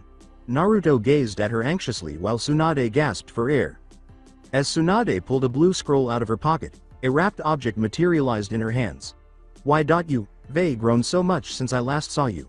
I'm sorry that I won't be by your side anymore, but I have one more gift for you. Ba-chan? Tsunade gave him the wrapped object with a feeble, "You deserve it, Naruto." Huh? Naruto blinked in confusion as he looked down and carefully undid the clothes. When he saw a long katana, his eyes grew wide. It's silver. Colored flames on the handle and its midnight blue sheath gave it a lovely appearance. "Goodbye, Naruto.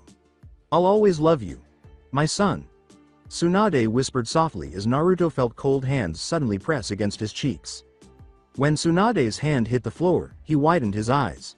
Her eyes were now lifeless and dull, staring into nothing. The majority of his emotions were sadness and loneliness, but he also felt hot, burning, helpless anger and tears that burned his skin. Without realizing it, Naruto punched the ground viciously, causing his bloodied hands to leave several tiny craters. His nails pricked his flesh, and blood trickled down his palm to mix with the blood that was already further discoloring his hands. However, Naruto was unable to care and didn't give a damn. The pain that now throbbed through his entire body like a poison was far worse than the pain in his hand or any other wounds he may have sustained during the war. He had failed to keep his family safe once more. He had once again failed to keep those he loved and cared for safe. Once more, he had failed.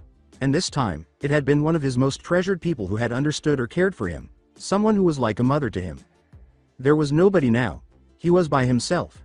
Orochimaru triumphed once more, capturing all he had held dear and defended.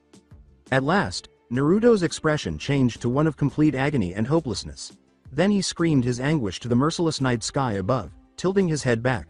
And for the longest time he didn't bother to stop the tears that kept on overflowing. He screamed to the starless sky, and seeming to respond to his despair, rain fell from the ash-colored clouds. XXXAA Naruto opened his eyes and grinned broadly at his worried parents. "Thanks, Dad. Mom. I better get going now." Kurama shrugged and grinned at Kushina, who winked and said, "Good luck, Naruto, and Q-chan.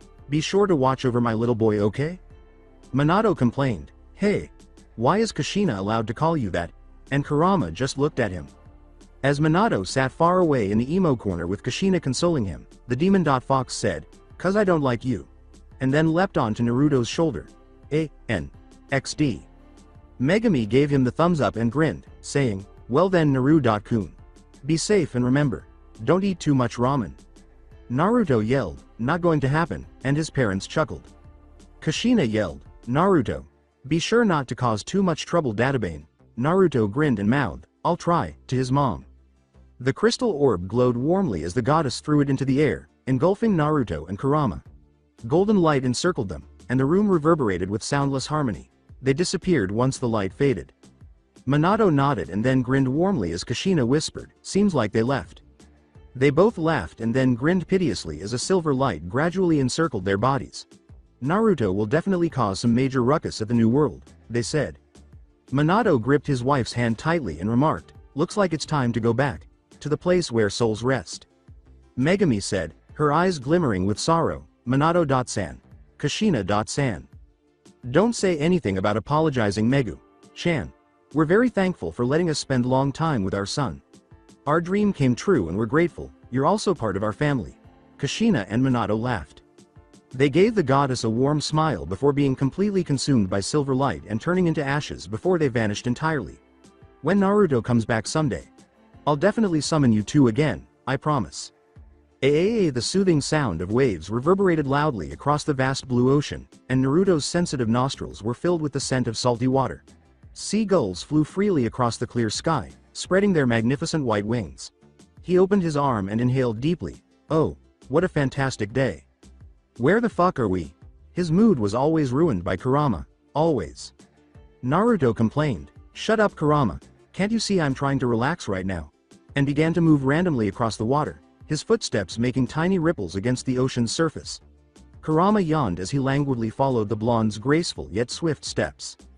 Kurama hopped on Naruto's shoulder and remarked, "I thought we were supposed to go to some place called Sabodi Archipelago and find some random kid."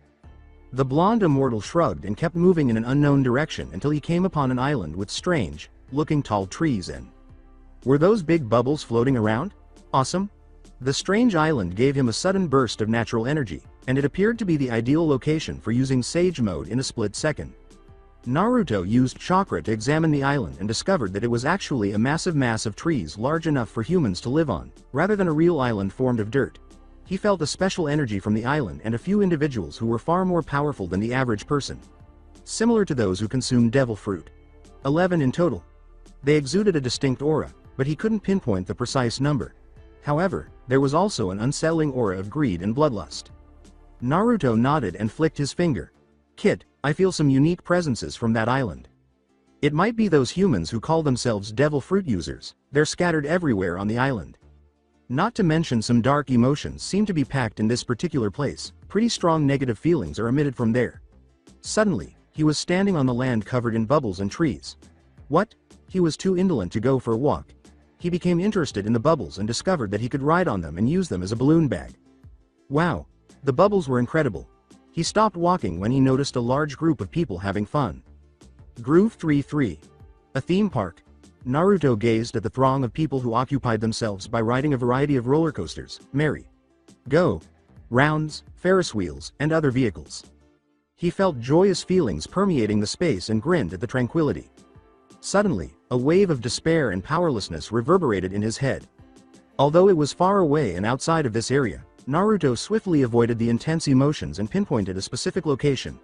Kurama leapt off his shoulder and ran beside him. The presence grew closer and more intense, but he stopped when he noticed two black-suited men with glasses covering their faces. They appeared to be struggling to contain a moving bag that was thrashing and desperate to escape. Anger shot through Naruto's veins as his mind clicked. "Hey, you guys need some help?" The icy, unsettling voice made both men wince, and they slowly turned to face a blond man grinning ominously at them and a big red fox growling with sharp teeth that glinted in the light. Naruto just kicked them to the lake, and before they knew it, the fox leapt at them with unbelievable speed, rendering them unconscious. When he pulled out a kunai and tore the bag apart, he discovered a young girl fainted and wearing handcuffs around her wrists. Naruto broke the handcuffs with ease, held the girl tenderly in his arms, and shunshined to a secure area. The girl had a small backpack fastened to her back and was dressed in a long, loose skirt and t-shirt. "Okay.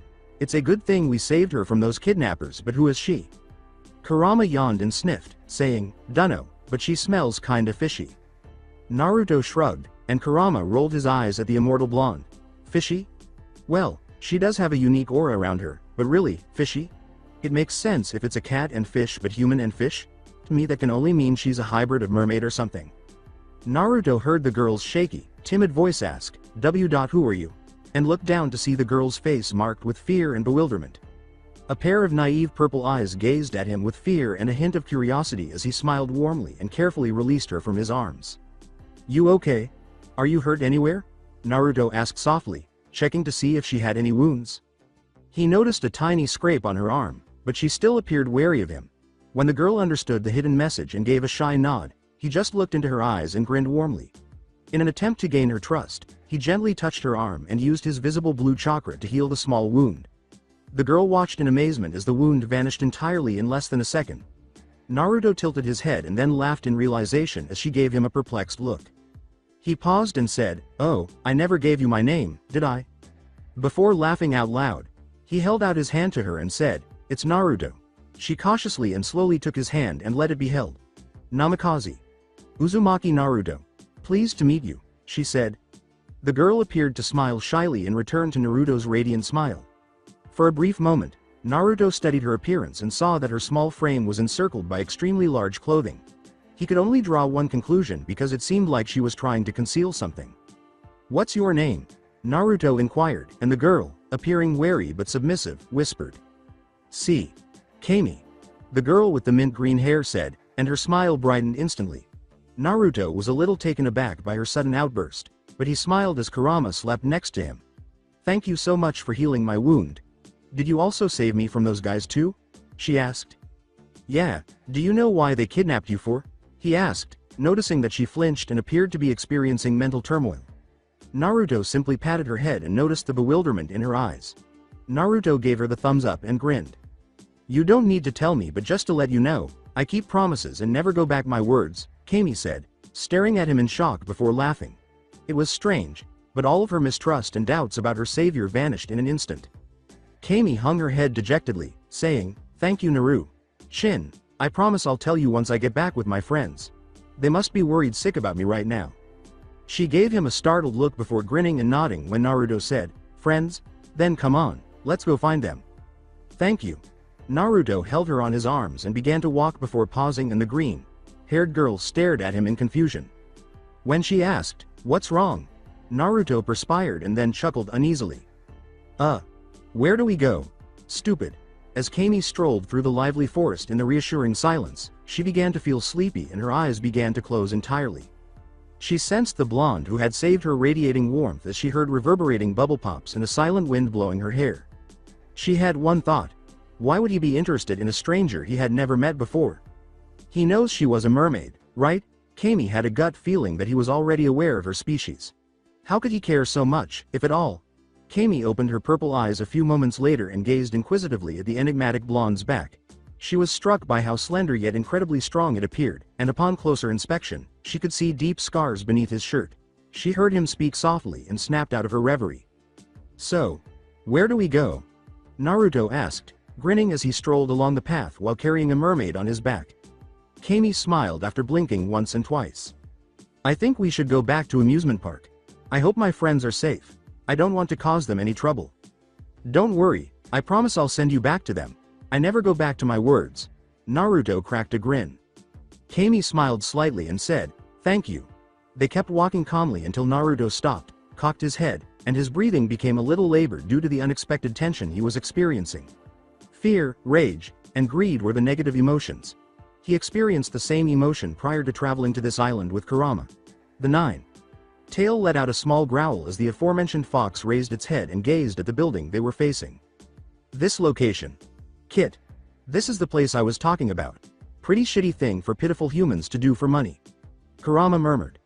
Naruto nodded in reaction to the demon fox, his features darkening and his red-tinted eyes narrowing slightly. "Naruto. Shin?"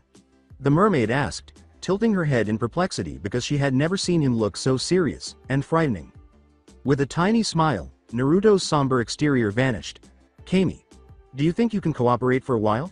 The building's name, Human Auction House, caught his attention.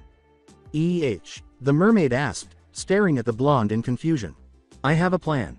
A reddish chakra flickered around Naruto as he smiled foxily. There was a suffocating tension of fear over the numerous enslaved people. Darkness was evident but no light was displayed. Since the day they were imprisoned in this hellhole, they were aware that their fate had already been decided. Nothing was there at all, no sound, no light, no hope. Their souls were suffocated by fear at the terrifying thought of their impending fate. They had no freedom. To be purchased, and eventually death will, ideally, greet them with open arms.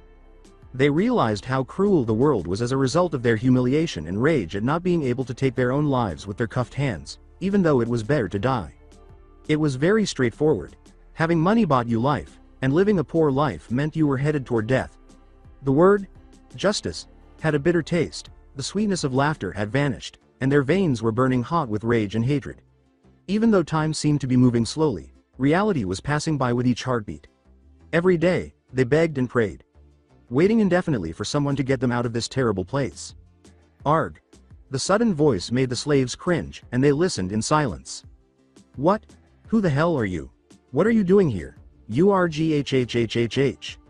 M. Monster. Help, N. No, please no arg.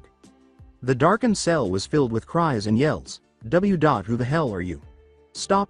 Slaves' eyes widened in terror, but a glimmer of hope lit up their hearts.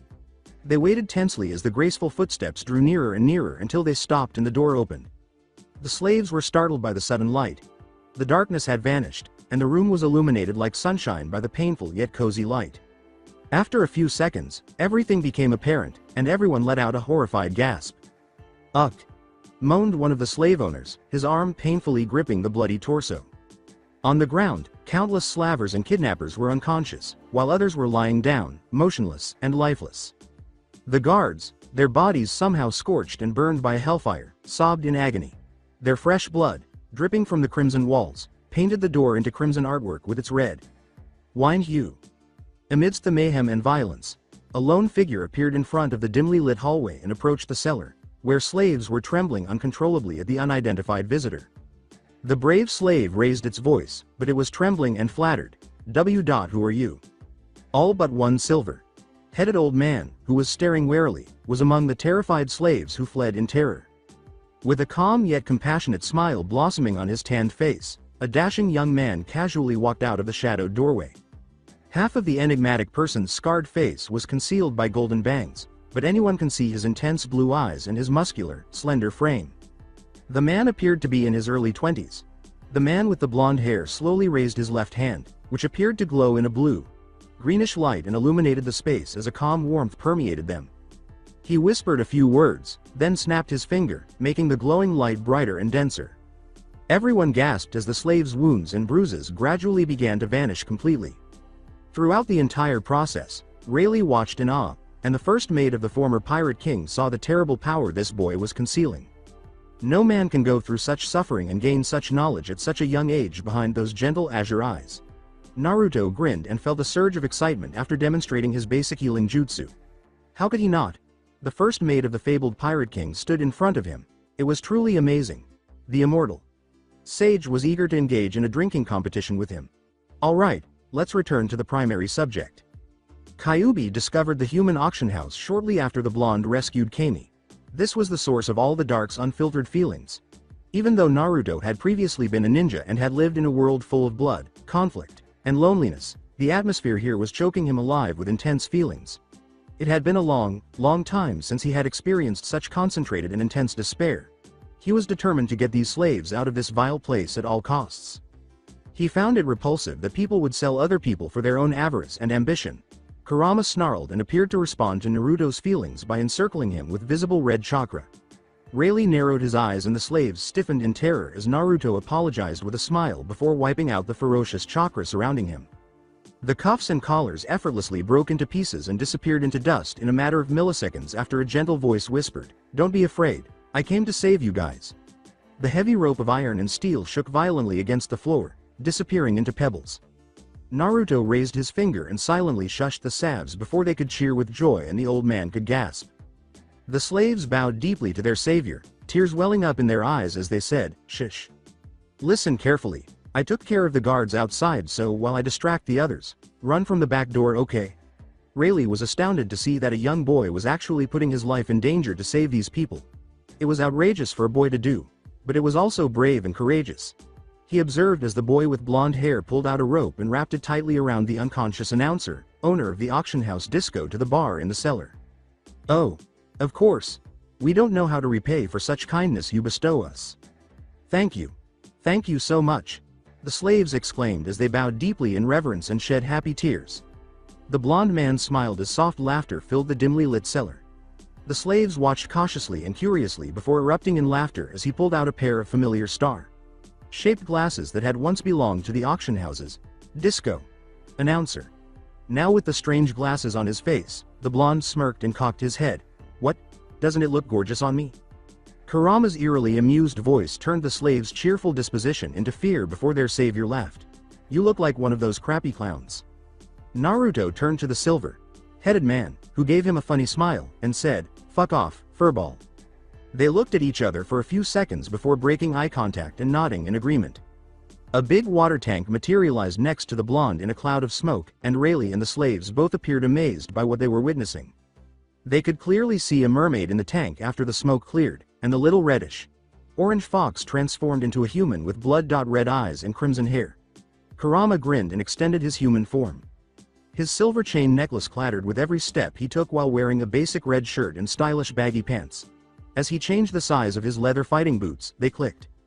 "Mr. Hero," the blonde man exclaimed, looking down to see a young girl smile shyly at him. "Thank you for saving us," she said, her lovely green eyes sparkling with childlike joy and innocence. "Why don't you read just like a hero I read from my storybooks? Your eyes are so pretty, it's like a mixture of the sky and the sea. Can you please tell me your name?" A pair of blue eyes blinked in shock. Naruto grinned gently, and his bell-like laughter made everyone feel at ease. He knelt at the girl's height and gazed intently into her emerald-colored eyes.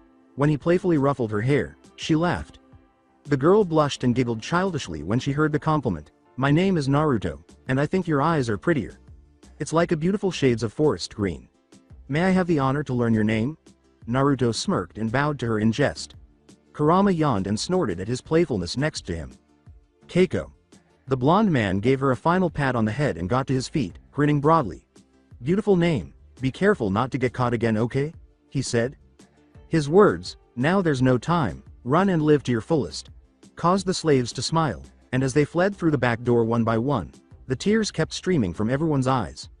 Naruto grinned as he observed Rayleigh remaining and smirked at the legendary man as they vanished into the distance. The Dark King laughed and said, "So, after this, wanna buy me some drink? I'm out of money." Naruto laughed and then answered, "Sure, but you owe me ramen later." The Immortal grinned as he prepared his scheme, and Kurama gave him a foxy smile before vanishing with smoke. Naruto asked, "Are you ready?" A shy voice answered from the tank. "Yes." The forest of Saiboti. His ragged blue shorts danced slightly in the breeze as the young boy brushed past the scene of bubbles and forests, his straw hat barely hanging around his neck and his blue vest flowing with the fierce speed of the wind. At the moment, Monkey D. Luffy was irritated by the slow-moving ride he was on because he was pressed for time. Before Kami was sold to mindless strangers, he had to go to where his nakama was and save her. The driver yelled in agony as he angrily tugged at his hair. "Come on. Can't this thing go any faster? We have to save Kami," said Luffy. "I can't," said the Flying Fish's driver. "This is the limit." His antics made the driver perspire. "Well, go faster," he exclaimed. "Wait. Is that Zoro?" the Straw Hat Boy asked, tilting his head at the well-known man with green moss-like hair beneath them before a smile appeared on the captain's face. The sword user, meanwhile, scratched his head and thought, didn't he just pass this road a while ago? After complaining, Zoro snapped his head at the well-known voice. "Zorro." He looked up to see a familiar captain sitting behind him and a flying fish speeding toward him. Panic filled Zoro's heart as long arms seized his shoulder. "Wait, don't you dare. It's after the fact." The first mate landed on the seat beside Luffy after snapping upward toward the sky.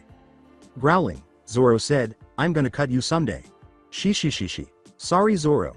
The green-haired swordsman's many curses were accompanied by joyful laughter that reverberated throughout the vibrant forest. "Freedom is only a dream. This reality is terrifying. The light has gone out. The only thing that sticks out is darkness." Behind the closed curtains, a blonde appeared to be this place's announcer, Disco, with a foxily grin and a puff of smoke surrounding him before it dispersed. The original Disco was locked inside the cage with a rope tied around him after being battered up against the wall. Naruto turned to face a big tank next to him and tilted his star-shaped sunglasses. His disguised clones moved in action as he grabbed his microphone and blew the whistle. Customers and pirates sitting in their seats appeared perplexed by the abrupt shift in the mood as drums rolled and catchy music reverberated throughout the auction room. Vibrant colors glowed from the brilliant stage light. The raucous crowds erupted in cheers as the red curtains opened, directing all lights toward the large stage and revealing a recognizable shadowed figure behind the thin blanket. An easily recognized figure depicted a woman with a well-defined curve, with the lower half of her body resembling a fish fin. Whatever you believe it to be, it was undoubtedly a mermaid. The announcer Disco abruptly twirled his microphone and grinned. Sunglasses in the shape of stars glistened in the stage light. Ladies and gentlemen, all you've been waiting for this moment, today's most precious gem of gorgeous beauty is right in front of our eyes. Now let us see the exotic jewel of the sea. The blankets were pulled back to reveal a chained up mermaid with purple eyes and neck. Length green hair inside a closed up bowl filled with water. Members of Straw Hat growled and waited for the opportunity to bring their friend back as cheers broke out once more in excitement. Hachi balled his fist in rage, and Papug sobbed quietly next to him. Robin, Frankie, Usopp, and Brooke stood silently by the door, their faces stern, next to Nami. The Straw Hat pirates observed as numerous individuals yelled out their cash to purchase Kami. Chopper sniffed, "See, Kami, we'll definitely save you. Kami." Nami muttered as she clutched her number tag and her eyes gleamed with resolve. 300 milli. 500 million. I bid 500 million. A voice without sound reverberated through the quiet throng. And the orange-haired navigator's eyes began to shed invisible tears. An elderly man. "Are you not fleeing?" A giant asked the elderly man with silver hair behind the backstage, who shook his head and laughed. "No, Giant.Kun. You ought to flee right away. Please try not to be seen." The giant gave him a questioning look before grinning and bowing. "On my behalf, please give thanks to the blonde savior. I know he owes a lifelong debt to everyone who was saved here. It's unbelievable that there are still good-hearted people in this harsh world." The old man smiled and turned to face the stage where his new friend was enacting his plan, but the giant said, "I should go now, be careful, old man," and vanished from view. What an interesting boy. No, that eyes he held was far beyond the wisdom of mine. Those eyes have seen death far too many times, as if he's a war veteran. How can someone so young fully understand everything? Just who is he? Silver Rayleigh pondered, stroking his beard. He's powerful and dangerous than anyone I've met in my life. His aura exceeds even the 4 emperors of the sea. I wonder if he's going to change this world for the good, or bad. And asking him directly was the only way to find out, but to interrupt his plan now would be impolite. 500 million. 500 million. 500 million. 500. A million. Everyone's mind kept repeating the astounding amount of money they heard, like a broken record. Nami's jaw dropped in shock as realization struck her like a brick. The number tag fell from her limping hands, and the rest of the Straw Hat crew stared blankly toward the bright stage where Kami was trapped inside a water tank. A few seconds later, Nami's mouth exploded, saying, "W. What, simply like that? 500 million? Only 300 million are left." Tears threatened to spill from the orange-haired navigator's eyes as she screamed in terror. With a sad expression on the archaeologist's face, Robin reassured her as she whispered, "It's not enough." When Sanji, Chopper, and Hachi saw their friend, the mermaid for sale, go up for auction with nothing they could do about it, they were nearly in a panic. Worst of all, it was the haughty brat of World Noble. "Is there nothing that we can do?" Chopper, assuming the size of a human, said to the others, "There must be something. Come on, Sanji. Can't we just let that guy drag Kami away?" His voice was obviously filled with anger and sadness. Sanji felt angry and didn't even want to take a puff of the cigarette in his mouth, so all he could do was shake his head at his reindeer comrade. "This is really bad," he said. "This possibility was never taken into consideration. We were depending on attempting to resolve this through financial means and leave this place." The cook clenched his teeth in rage as he turned to face the arrogant man who had placed a bid that no one could match. "But things just got a whole lot worse," he said. "Hooray! Cheers! I must have a mermaid." "There you go again, wasting money," said the older World Noble, shaking his head slightly at his son. "I bought you some piranhas last week, isn't your fish tank already full of them?" Charlos just grinned smugly and said, "I'm going to force my mermaid to play with them. The world's fastest swimmers are mermaids." How could this happen? Nami thought frantically as she felt awful, her heart heavy with regret and sadness, and she was powerless to do anything to save her friend. The world's nobles widened their eyes and the shocked crowd fell silent as the sarcastic, amused voice said, 10 million. Nami turned quickly, and Sanji stood protectively in front of her from the sudden appearance of a red-haired man, whose pair of crimson eyes shimmered in a light, dark grin on his slightly tanned face, unconsciously making everyone uneasy and cautious toward him. He wore a simple crimson t-shirt and stylish baggy pants, and he had a silver chain necklace around his neck, both hands in his pocket. Kurama slid his attention toward the renowned Straw Hat Pirate Crew, Heart Pirate Crew, and Kid Pirate Crew. Kyuubi yawned and smirked as he idly scratched his spiky red hair. Sharlos snarled in rage at the impolite gesture, causing his face to flush red. He pulled out a pistol, and a smug smile spread across his snotty face. "You foolish commoner. Are you aware of who you oppose? A fat-ass bastard with ego issues." Kyuubi laughed, ignoring everyone's shocked and terrified looks. Blinded with rage, Sharlos was about to pull the trigger on his pistol when the room erupted in a scream. Ah! A giant flying fish suddenly crashed through the air and landed inside the human auction house, causing panic among the crowd as everyone screamed and waves of people moved toward the door. Eustace Kid grinned, Trafalgar Law looked amused, and the Straw Hat crew members looked shocked but unconcerned. "Wow, that was a difficult landing, Shishishi. Is that Kami?" Kami, unconsciously exposing all 8 arms to stop the Straw Hat boy from moving. Hachi saw Luffy attempting to save Kami and threatening to strike the world noble for obstructing his path. Straw Hat. Don't, Hachi begged. "Relax," Luffy snarled, but the unexpected gunshot stopped him in his tracks. His eyes widened as he saw Hachi fall to the ground, blood dripping from his stomach wound. "Hachi!" Nami's eyes grew wide and tears trickled down her cheeks as she yelled in terror. "I've found the fisherman. I caught a fishman of my own, hee!" Sharlos exclaimed with delight at his accomplishment. "You!" Luffy growled and glared at the world noble, consumed by rage. "You dumb commoner of trash, shut up, you're really getting on my nerves," Sharlos yelled, cocking his pistol and pointing it at Luffy. Luffy snarled as he stalked toward the stairs, ready to strike him, but something stopped him, and the Straw Hat Captain turned to see a red-headed man clutching his wrist. Before he could do anything, however, Luffy was flung against the wall, triggering the Straw Hat crews to go into defense mode. He also, surprisingly, sent Sharlos through the brick wall with more force, sending blood trickling down from the Tenryubido's forehead. "See. Sharlos," Roswald stammered as he witnessed his son being punched by a dirty commoner. He called out to the guards, pulled out his rifle, and pointed it at the red-headed man who grinned menacingly. A few seconds later, the red-head punched Roswald in the face, rendering him unconscious as well. "Papa!" When Kyuubi suddenly materialized in front of Shilulia, she screamed and gaped in terror, and she shook her head shakily as tears welled up in her eyes. Please. Don't murder me. Protectors. Assist me." When one of the guards' spears struck Shilulia's head, she fell to the ground, unconscious, but it was too late. The guards were sent flying. "That individual is insane," Kid gaped in disbelief. "The Tenryubido was attacked by him. This will undoubtedly prompt Admiral to come," Law remarked, squinting his eyes. "What on earth was that used for? How could you treat a woman like that?" Nami snapped out of her shock and pulled out her weapon, creating clouds as it began to electrify countless enemies. Robin prepared herself and crossed her hands to activate her powers, causing a few guards to break their spines. Sanji yelled at the red-headed man, but he was shocked by how rebellious this man was. The cook raised his leg to kick one of the guards to the ground, creating a small crater on the floor.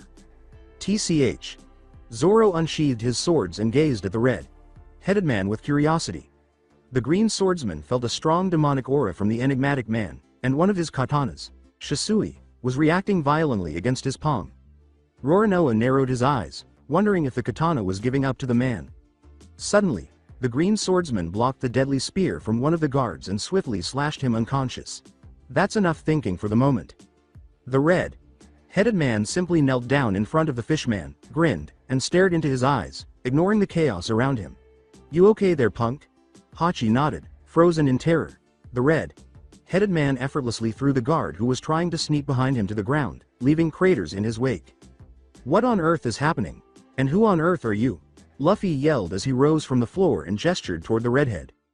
The redhead's deep, amused voice echoed throughout the room. "Don't be pissed, brat. He's okay, just a scratch on his lower left side of the waist." Chopper rushed toward Hachi after he said, "He won't die, but you should hurry up and treat him." The reindeer was astounded to see where the wound was made, just as the enigmatic, frightening redhead had predicted. "Q-chan. You should stop being so rough." The red-headed man was the only one whose eyes widened when a spiky blonde man wearing star-shaped sunglasses suddenly appeared on stage. He broke the mermaid's cuffs and collar with ease, and he seemed to notice the looks he was getting as he turned and tilted his head. "What is this? It appears that everyone is observing us," Naruto said, blinking. "Hey Kyuubi, do you think we went too far?" Everyone was sweating at them when they said, Nah, we should have made it more bloody and shit. Naruto said, laughing, you're always more stressed when you're in your human form. Before removing the sunglass from his face and breaking it into pieces because he didn't like the ridiculous design. Before spotting a well-known friend, Rayleigh grinned from behind and said, haha, you guys are really interesting. If Hachi isn't involved, it's been a while. What are you doing here? The former Pirate King's first mate cried with delight. When Naruto saw that his friend Fishman was hurt, his smile instantly faded and turned into a worried but sympathetic frown. He watched as a strange creature that resembled a reindeer frantically wrapped the fishman in bandages. Hachi. What caused those wounds? I see. The silver-headed old man whispered as Rayleigh paused and looked at Naruto, who stared before breaking eye contact. The Dark King's gaze slowly stroked his beard, taking in the ruined auction house, Kami, who shyly averted her gaze, the pirates, who seemed to still be engaged in combat with the guards, and finally Naruto and Kyuubi, who had innocent smiles on their faces. Rayleigh grinned gratefully and sweated as he said, so that's what happened. Okay, then, I understand the situation. Everyone tensed in sudden coldness as Naruto grinned and said, well then, these guards are rather annoying. His voice took on a demonic tone. The crimson red blade of Naruto's katana, Akai Shizuku, shimmered in red light and red chakras surged through the sword, coating the already crimson blade into the deepest scarlet. Colored blood. Nobody made a sound as they watched in awe and amazement as Naruto's killer intent grew and grew. The sky blue was overshadowed by a demonic crimson glow in his eyes. Time to hunt. Everyone felt the energy literally explode before a crimson red energy appeared and the katana's blade was consumed into a red claw. The crimson waves that were suffocating everyone and everything in the room caused ripples in the air, spreading across the room. The blade screeched in bloodlust. Everything happened and ended in the blink of an eye as Naruto simply swung his katana downward and anyone who couldn't maintain their willpower fell to the ground, unconscious. Huge wounds were visible around the unconscious bodies of guards, but they weren't deep enough to spill blood.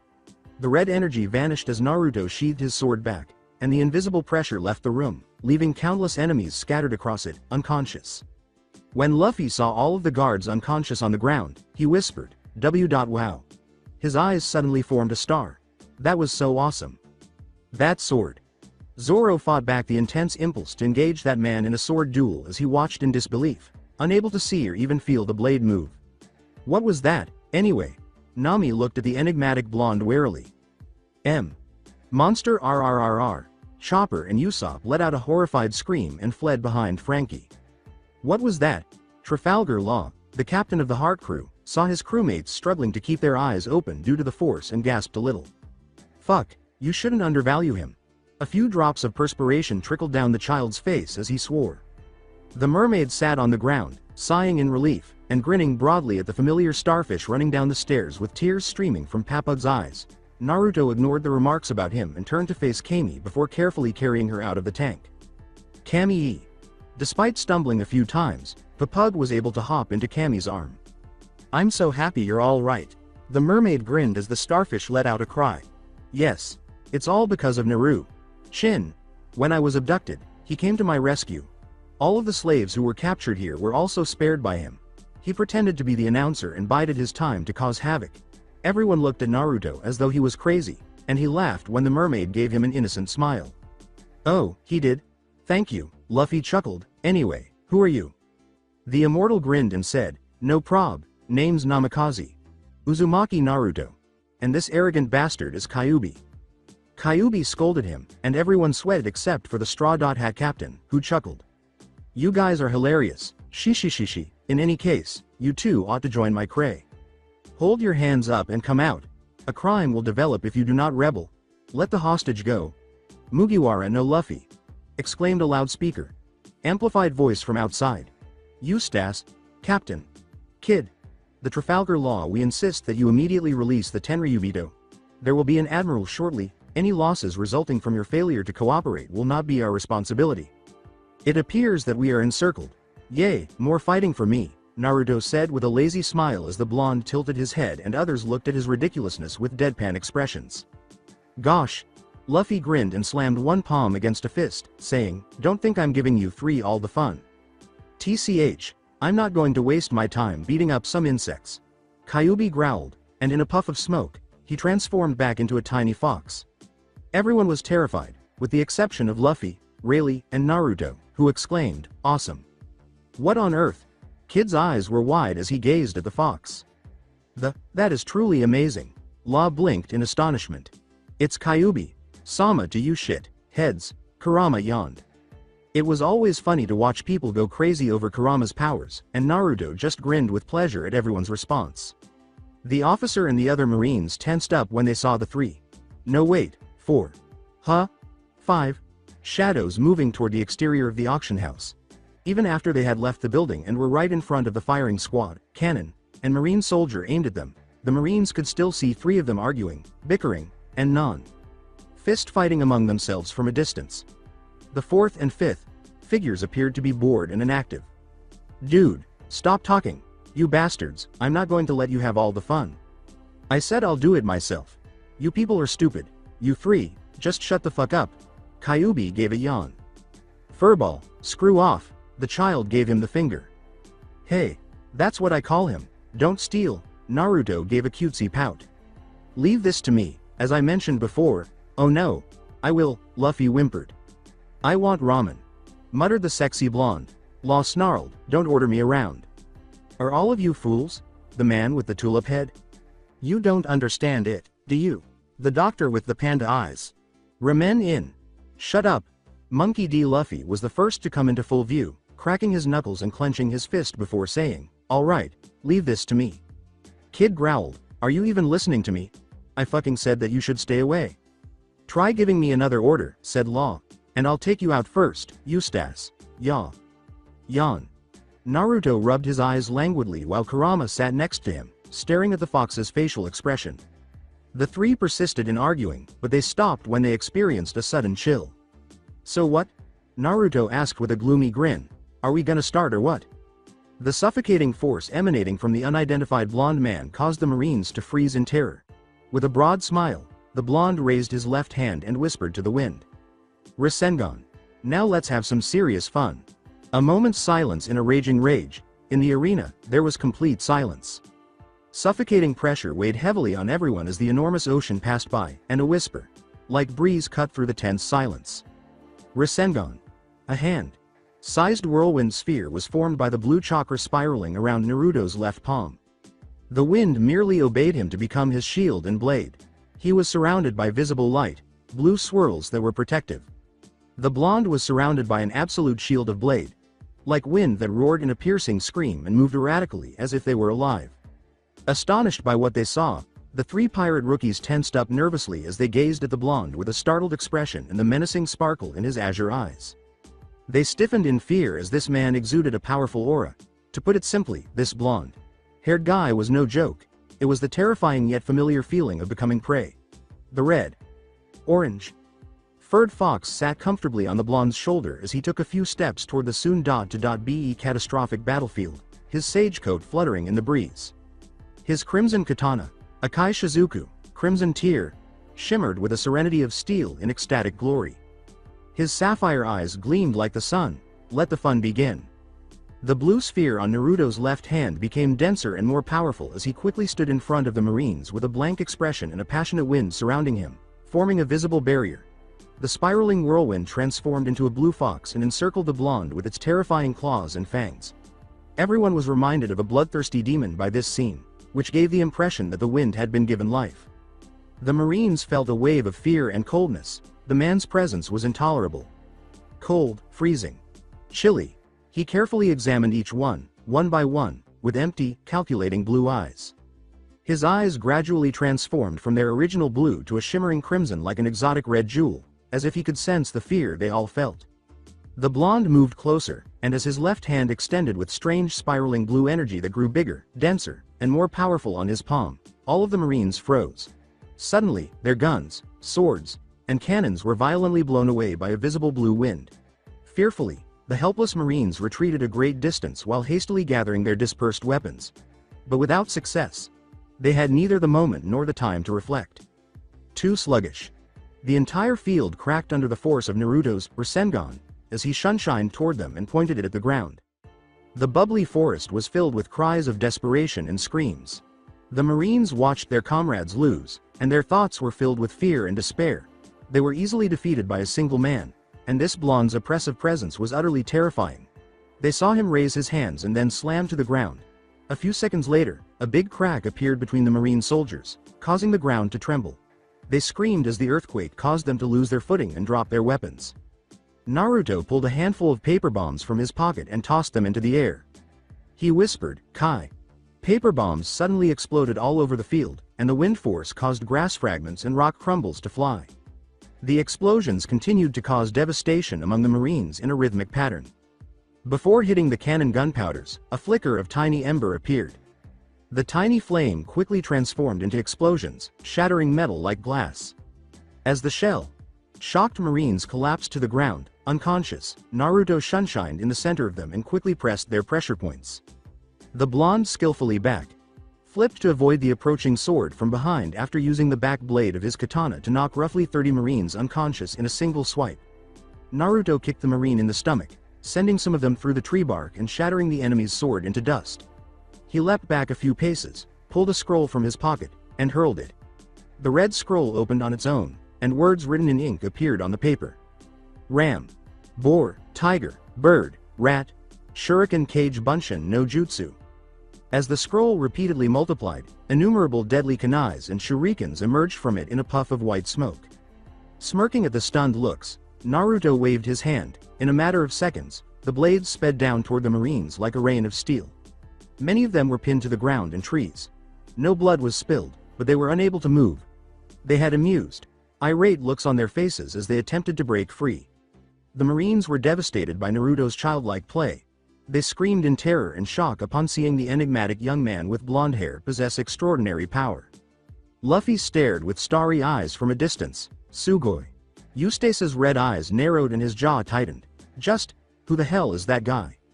Law narrowed his eyes at the battlefield and warned, he's not normal, that's for sure. He's just playing around with them. Cannons were hurled in the direction of the blonde.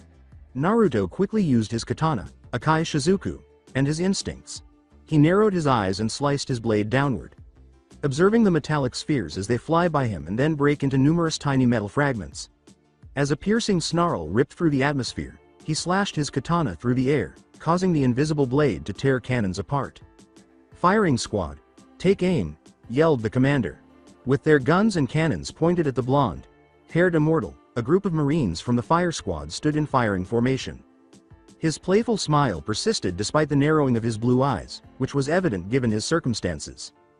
Before the Marines' eyes widened in fictitious fear as they readied themselves to fire, Naruto just stood motionless.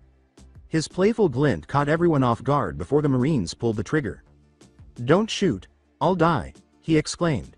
The forest echoed with gunfire, as a deadly metallic sphere and a plethora of bullets ruthlessly spun to pierce anything that stood in their way. Time froze like ice and everything went into slow motion. Naruto was the only one who saw the innumerable bullets fly in his direction. But it was all slow motion in his inhuman eyes. The cannons and bullets gradually approached until bullets of wind emerged from his fingertips, all of which were shattered into dust. Time passed again in a heartbeat, and everyone stared in shock as the cannons and bullets disappeared from view. A lone man with blonde hair stood smiling and unharmed in front of them. One of the Marines muttered, What happened?" Naruto knelt down, making seals with one hand while touching the ground with the other. The Marines were completely taken aback when water whips appeared out of nowhere and began to lash. They were merciless and did not disappear with mere fist or sword swipes. The Marines screamed in confusion as the weapons simply broke into dust upon coming into contact with the water. Others, like water, weakened swords, became nothing more than brittle steel. The cannons were crushed by pressure as the ruthless water vines wound around them. The officer commanded, Men, fire. Shoot him before he takes out rest of our weapons, instead." Despite their fear, the firing squad Marines obeyed the order and fired the gun once more. Naruto swayed like a leaf and easily sidestepped every bullet, his expression amused. His tanned face lit up with a fox-like grin as he turned to face the sizable contingent of reinforcements Marines that had gathered around him. Surrender. Stop your action. Disobeying us will equal to a crime.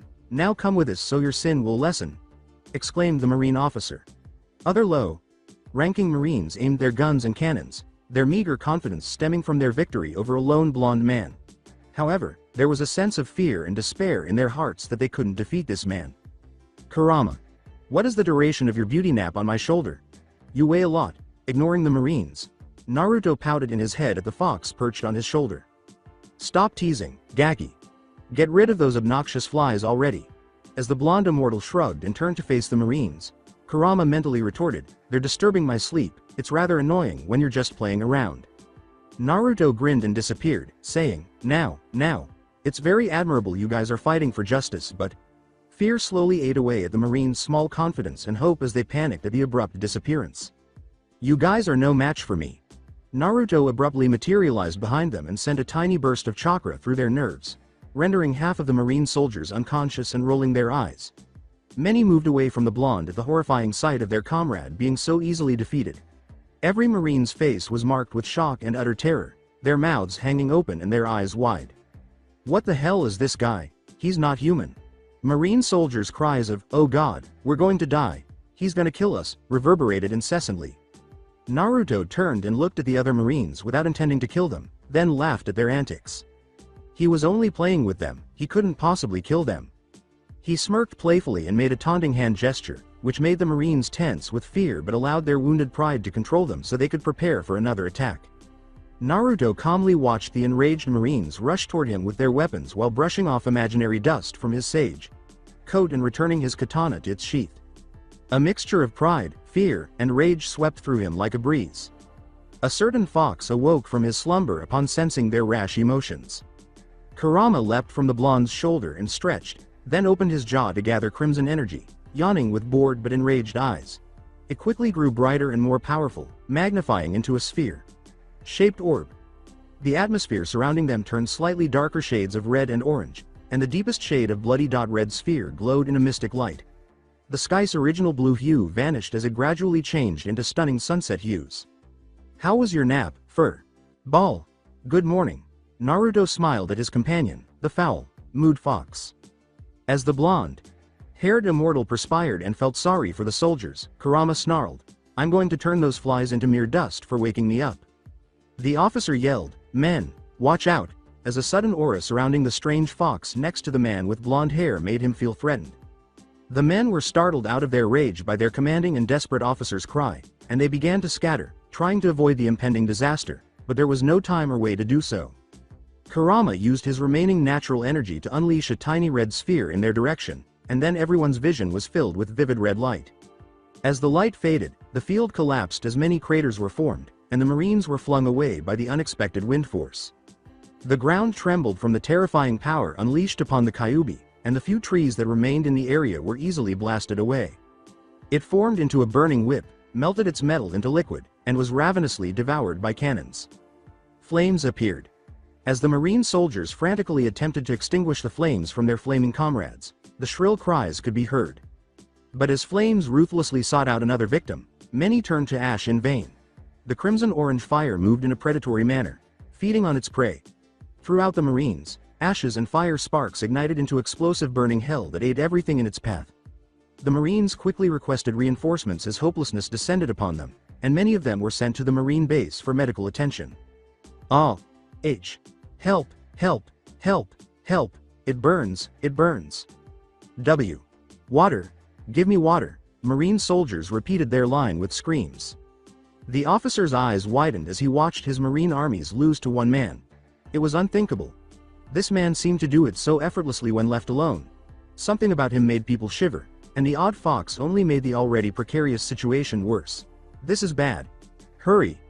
Call more reinforcements from the Marine headquarters. We need more men against this monster. And when is the Admiral coming? The officer yelled. The men saluted, and the officer nodded before watching the never-ending battlefield. We already called for the reinforcements, sir. But we received a message from the base about late arrival of Admiral. It'll take a few more minutes until Admiral Kizaru arrives, exclaimed the officer. Who is this man? Without a doubt, we'll require an admiral to eliminate him. He poses too much of a risk to survive. The officer gave the order for his men to go assist the wounded soldiers after carefully examining the man with blonde hair. From a great distance, Naruto observed as additional men from the Marine basements arrived as reinforcements. Swords, rifles, and cannons were drawn for combat. Naruto sighed languidly and rubbed the back of his head, saying, "They're pretty persistent." Kurama yawned, seemingly unconcerned. "Kurama, Do you think I went too far? Naruto asked the fox next to him in his head. In actuality, the once smooth field became a chaotic place with craters all over it. There were a few wounded men with burned souls and dead eyes, but he didn't kill any of them. Their eyes were frozen in fear, as if they were trying to forget the battle they had seen, and they were immobile and uninspired. They fucking deserve it. The global government is just broken. They didn't care about the human auction over the years, and they didn't try to change the conceited and immoral attitude of those Tenryubito. Those cowards, who are simply known as power. Overrated bastards, concealed their troubled past from the public. Rather than being concerned about injustice and unfairness in the world, they want more power. Kurama said gravely, this is just a warning for them. If we find someone with a sinful soul next time, kill them. Taking away life. I just can't escape my past, no matter where I go, can I? Naruto muttered softly as images of violence and blood raced through his head. Numerous sacrifices, broken promises, and one by one. In his comrade's eyes, life vanished. When he was unable to save Sasuke from Orochimaru, he felt hopeless and bitter about not being able to defend his friends. Sasuke's soul was ultimately freed from the curse of being Uchiha, even though Kurama handled that snake. Naruto felt weak after everything was finally over, too weak to defend anything. When Megumi gave him another chance, he was happy. He wanted to be stronger so he could defend once more. Abruptly, the blonde immortal recalled the flashbacks of those slaves imprisoned in the dimly lit cellar. What would have happened if he hadn't saved them? The worst possible outcome made Naruto shiver in anger and sadness. It was unforgivable. Those who fought for justice were supposed to shield those individuals from suffering. Even though it appeared to be a peaceful world, injustice and conflict persisted. There were bloodsheds and tears of sadness. He spent roughly a millennium strengthening himself while training with his parents and Megumi, and an additional millennium learning about the world. Naruto gained knowledge of the Ohara, poneglyphs, world, nobles, world government, and human auction over the years. He did extensive research on the dark secrets and untold histories that the so-called justice concealed. This world and his own shinobi world were identical. Their feelings of sadness, hate, and anger were all the same. However, there were also a lot of wool of fires in this world, burning brightly inside of them, and everyone felt the warmth of love. There was never anything positive or negative about being immortal. You can lead your friends' wool of fires within your heart, but you will also have to watch them wither and die like any other human being. You will always cherish the memories you made with your loved ones. Being immortal allowed you to observe how the world changed and discover the real purpose of life. Justice. What is it? What does evil mean? Perhaps one day he will actually comprehend those meanings. Indifferently, he observed the Marines getting ready for another assault on him. Naruto said, well then, without addressing anyone specifically. Surprisingly, his voice was calm, playful, and slightly icy. With a slight increase in natural energy, he said, I suppose I should dispose of the rest of you now, The Marines gasped for air as the sudden weight of pressure hit them. In an effort to avoid killing them, the blonde carefully focused his chakra to low level. Naruto quickly snapped his fingers, causing many of them to fall unconscious to the ground. Few made an effort to stay awake, but their feeble minds and will were unable to withstand such intense pressure. Oh! Namikaze. Abruptly, a massive metal fist pushed between Naruto and the suffocating Marines. The blonde scowled at the interruption and shifted slightly to avoid the big chunk of metal.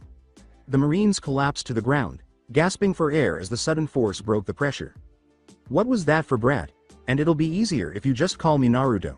Naruto asked Eustace, Captain Kid, who appeared irritated by the term brat in a tone of boredom. Kid yelled, why the hell are you calling me a brat? We're like the same age, you bastard, or I'm older than you. The blonde rolled his eyes in private, replying, hell.no. The redhead snorted, anyways, I've got nothing against you. The Marines on the ground, who were about to die from suffocation, cowered in front of their unexpected rescuer. I just can't let you have all the fun. Oh. Naruto tilted his head and noticed that Surgeon of Death, Trafalgar Law, and Straw Hat, Monkey D. Luffy were also appearing irritated. Well, why didn't you say so sooner? Kid twitched with frustration and annoyance. That's because you're so awesome, Luffy exclaimed as he enthusiastically hopped next to the blonde while ignoring the kid's yells. The sudden randomness caused the blonde to raise an eyebrow. What kind of devil fruit did you eat to do that? The Straw Hat asked, his eyes full of stars. Devil fruit. Users of devil fruit? Naruto's eyes narrowed as he focused on the well-known word. Unexpectedly, Luffy's cheek stretched past the normal human limit as he slowly pinched it and pulled it sideways. Luffy rubbed his pounding cheeks and yelled in agony, "Ow! What the hell was that for?" Naruto looked at the three novices and muttered, "Devil fruit users?" Naruto recalled how Eustace Kid had done something strange with metal and Luffy had stretched like rubber. "Judging from your abilities, you guys are paramecia?" he asked. He was unaware of what Trafalgar Law could accomplish, but based on some information, it is believed that he could create a spherical area that could spatially displace everything inside and separate it. They were unquestionably paramecia types based on those abilities. In particular, Eustace Kid and Monkey D. Luffy were about 300 million buried pirates, and all three rookies were easily over 100 million. "Yep. I'm a rubber dot man," Luffy exclaimed with joy, stretching his cheeks in a gesture that infuriated Kid and Law.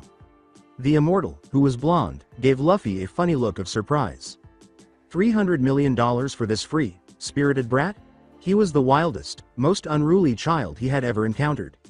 Perhaps this child's personality could compete with that of the rumored red-haired Shanks. He learned from Megami that red-haired Shanks were the most reckless and free-spirited pirates, but they were also one of the Yonko, four emperors of the sea. However, Naruto also heard a lot of rumors about this Straw Hat Kid from Kami and the goddess. It took courage for a young brat to endure what this child had. It required steel balls, but whatever. There would be a lot of ramen to buy if this young rookie was truly worth that much. Berry. Then he was most likely an idiot of some sort or just an idiot. Luffy did, however, bring back memories of his younger years and the tranquil days of Genin. Ignoring Naruto's mumbles of, "Stupid fox," Kurama snorted amusingly, "Now that you mention it, he does resemble your stupid self." Anyway, Naruto sighed in his mind, "I'll have to keep an eye on this kid." The Straw Hat child abruptly complained of hunger. "Is it just me, or does this child look a lot like me?" "Ignore it. I wonder if Luffy and red-haired Shanks are related. They are so similar to one another that it's frightening." Megami did, however, tell me about red-haired Shanks saving a child. Perhaps this is the child he rescued. Naruto thought humorously, that straw hat he wears makes sense. In any case, discovering whether Luffy is the child of the prophecy he seeks will be worthwhile. However, according to the books he borrowed from Megami, the East Blue Sea was the weakest of the four main seas. That level of fighting power shouldn't belong to anyone from the East Blue. He discovered the hard way during his lifetime as a shinobi that appearances can be deceiving. Even though Luffy appeared to be a man who didn't give a damn about other people's problems and only had faith in his own aspirations en route to freedom, he is actually more like an unpredictable storm of disaster, constantly causing problems. Though I would have done the same if my friend had been in danger, it's incredible how he destroyed a Shichibukai. 2. According to Megami, attacked the Enies lobby, declared war on the world government, and so on. Naruto casually questioned, "Are you really worth 300 million? Luffy cocked his head and briefly thumbed at his chin. "Sure am," he said with a smile. Naruto perspired at the straightforward and unassuming response, then smiled back. "Well then, to answer your previous question, Luffy, it's no." "No?" The Straw Hat muttered in confusion, and the other two rookies appeared taken aback by the blonde's answer. On behalf of the youngest rookie, Naruto grinned and replied, "I never ate a devil fruit." Naruto shivered at the horrifying recollections of his mother's Sparta training. "I simply trained to get these powers, that's all. More like torture, though." The Straw Hat tilted his head and blinked owlishly as Luffy's mind slowly processed the astounding facts this blonde had taught him. That resolved the matter. Despite not having consumed any devil fruit, this man was capable of amazing feats. That strange fox was also capable of amazing feats. He was still completely enthralled with Naruto's skills and his distinct personality. This man might have been a magician. However, Luffy sensed that this blonde was more awesome than that. A ninja, perhaps? Though too much thought was hurting his head, Monkey D. Luffy was positive of one thing. Furthermore, nothing would alter his choice. He had every intention of making this man his nakama. Ignoring the sudden chills, Naruto said, "So, are we gonna finish them off or what?"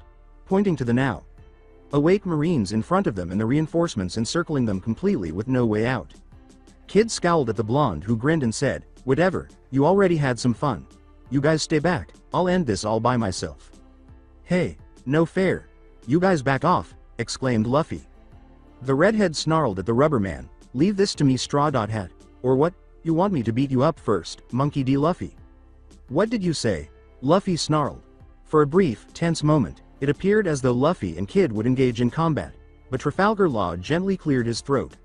The 200 million man, who had maintained his composure during the battle, had annoyance shining in his eyes as all eyes were on him.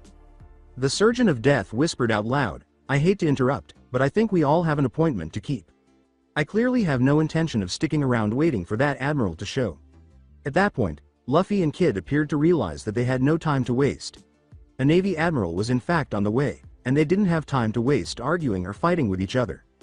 The other three stared at Naruto in confusion as he abruptly raised his hand to get their attention. "What?" Kid spit out, irritated by the blonde's actions. Naruto said sarcastically, "How about we all fight together like good buddies," and grinned brightly, ignoring the glares from the irritated rookies, with the exception of Luffy, who laughed. Fire! They were abruptly cut off by the roar of cannons. Cannons roared and launched a metallic sphere in their direction at breakneck speed. Kid just held out a hand, arms wide open, fingers spread, and a calm expression on his face without flinching or panicking. The cannonball was left hanging just a centimeter from his open palm after it abruptly stopped moving. With a sneer, Eustace quickly flexed his hand, sending purplish sparks flying from his fingers. Repel. After being stopped and kept from being moved, the cannons abruptly jolted back to their original location. As the Marines roared a battle cry with swords and rifles, a sphere of metal spun and exploded between them, filling the entire area with thick smoke. But without success. When the Marines' weapons abruptly slipped out of their grasp, they stopped in disbelief. They were flying guns, swords, bullets, and even the cannons themselves upward. They all departed from the earth voluntarily, defying gravity. They came together one by one to create a huge arm that was fastened to Eustace Kid's arm. Even his own two katana, Akai Shizuku and Sukioru, had trouble breaking free from their sheaths, as though they were being drawn by a powerful magnetic field. So the power of that red-haired brat is magnetic force. Cool. Naruto gazed with curiosity before turning to see the strange scene of men from the Marines trapped inside a dome. Shambles. Trafalgar Law had counterattacked in his own way, taking advantage of the smokes. He trapped a number of other Marines inside what could be described as a large blue dome that was several yards wide and more solidified than Naruto's wind dome. Law abruptly drew his Nodashi sword and swung it downward. It was over in the blink of an eye. The Marines had been brutally reduced to nothing more than a shambles of their former selves, and then they were standing there, bewildered and shocked. Law grinned gloomily and seemed to be enjoying himself as he attached numerous body parts to ridiculous locations as the disorganized body parts suddenly flew around like a tornado. For example, barrels with head and toes, arms and cannons, legs and heads, and many more. It was just a ridiculous and genuinely eerie sight. Naruto pondered whether or not that was how he earned the moniker, Surgeon of Death. The blonde heard screams of alarmed panic. What is that? Move. Move out. Of the way. We're going to get crushed. The officer told his men, "You cowards. Do not run away from your battle. Fight for the Marine." But none of them obeyed and fled in terror. The massive shadow loomed over the Marines, who screamed. As he observed the amazing scene from a distance, Naruto whistled, "Wow." The right arm of Monkey D. Luffy had grown enormous due to swelling. Instead, it made Naruto think of a giant's arm. It was normal only at the shoulder, but as it grew larger toward the elbow, it towered over the Marines. Just blowing into his thumb caused Luffy's fist to expand 20-fold, until its shadow covered the majority of the clearing. Confused and terrified, shitless Marines were immobile due to the horrifying yet amazing sight. Gear 3rd. Luffy declared with pride, lifting his enormous arm. This arm is the arm of a giant. Abruptly, the enormous arm limb composed of different metals appeared next to Luffy's. From inside the auction house, the innumerable swords, spears, cannons, and other worthless junk drift outside. They joined together one by one to form an arm that was the same size as Luffy's enormous arm. Marines saw it as a giant's sized arm with two enormous arms of massive fist fusion of cobalt, iron, and steel. For the shocked Marines, it was a horrifying sight.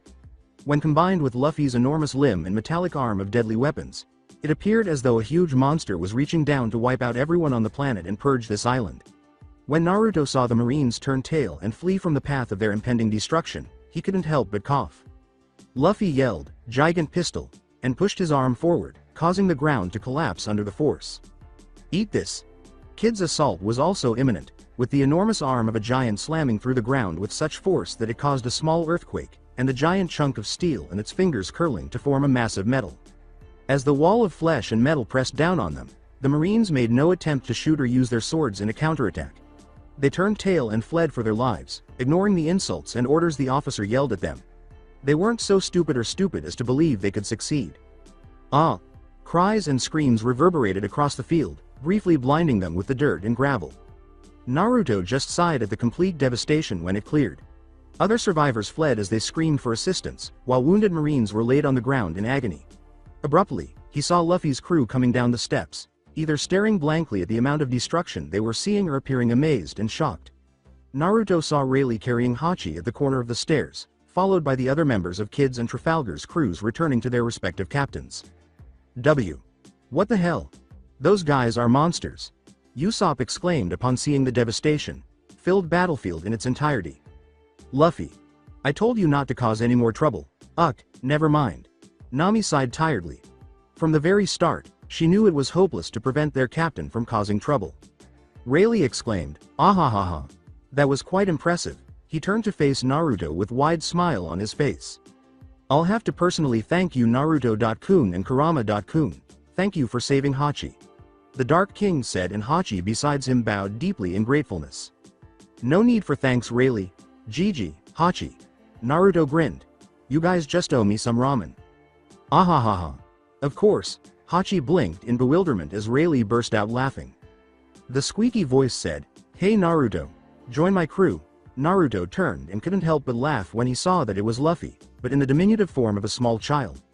Surprisingly, his clothes were also magically transformed into the ideal small size. Luffy yelled in frustration as Naruto playfully ruffled his head while he was on one knee. "What happened to you?" Naruto laughed, continuing to ruffle his hair. Luffy yelled, "I always turn small after using Gear 3rd, hey! Stop ruffling my hair," in a childlike manner. Okay. Chuckling, Naruto realized he was being watched and turned to see Monkey D. Luffy's crewmates. Remembering their names from the wanted posters, he saw a pair of calculating eyes from the pirate hunter, green-haired swordsman, Roronoa Zoro, protectively standing besides Luffy. Cook of the crew, Black Leg, Sanji, puffed on his smoke besides the gorgeous ladies. Cat burglar, orange-haired navigator, Nami, and archaeologist, Nico Robin. The reindeer doctor, Chopper, and the crew's sniper, Usopp, also called Soj King, kept a wary eye on him while a skeleton named Brook joyfully danced around making jokes about skulls and mermaids.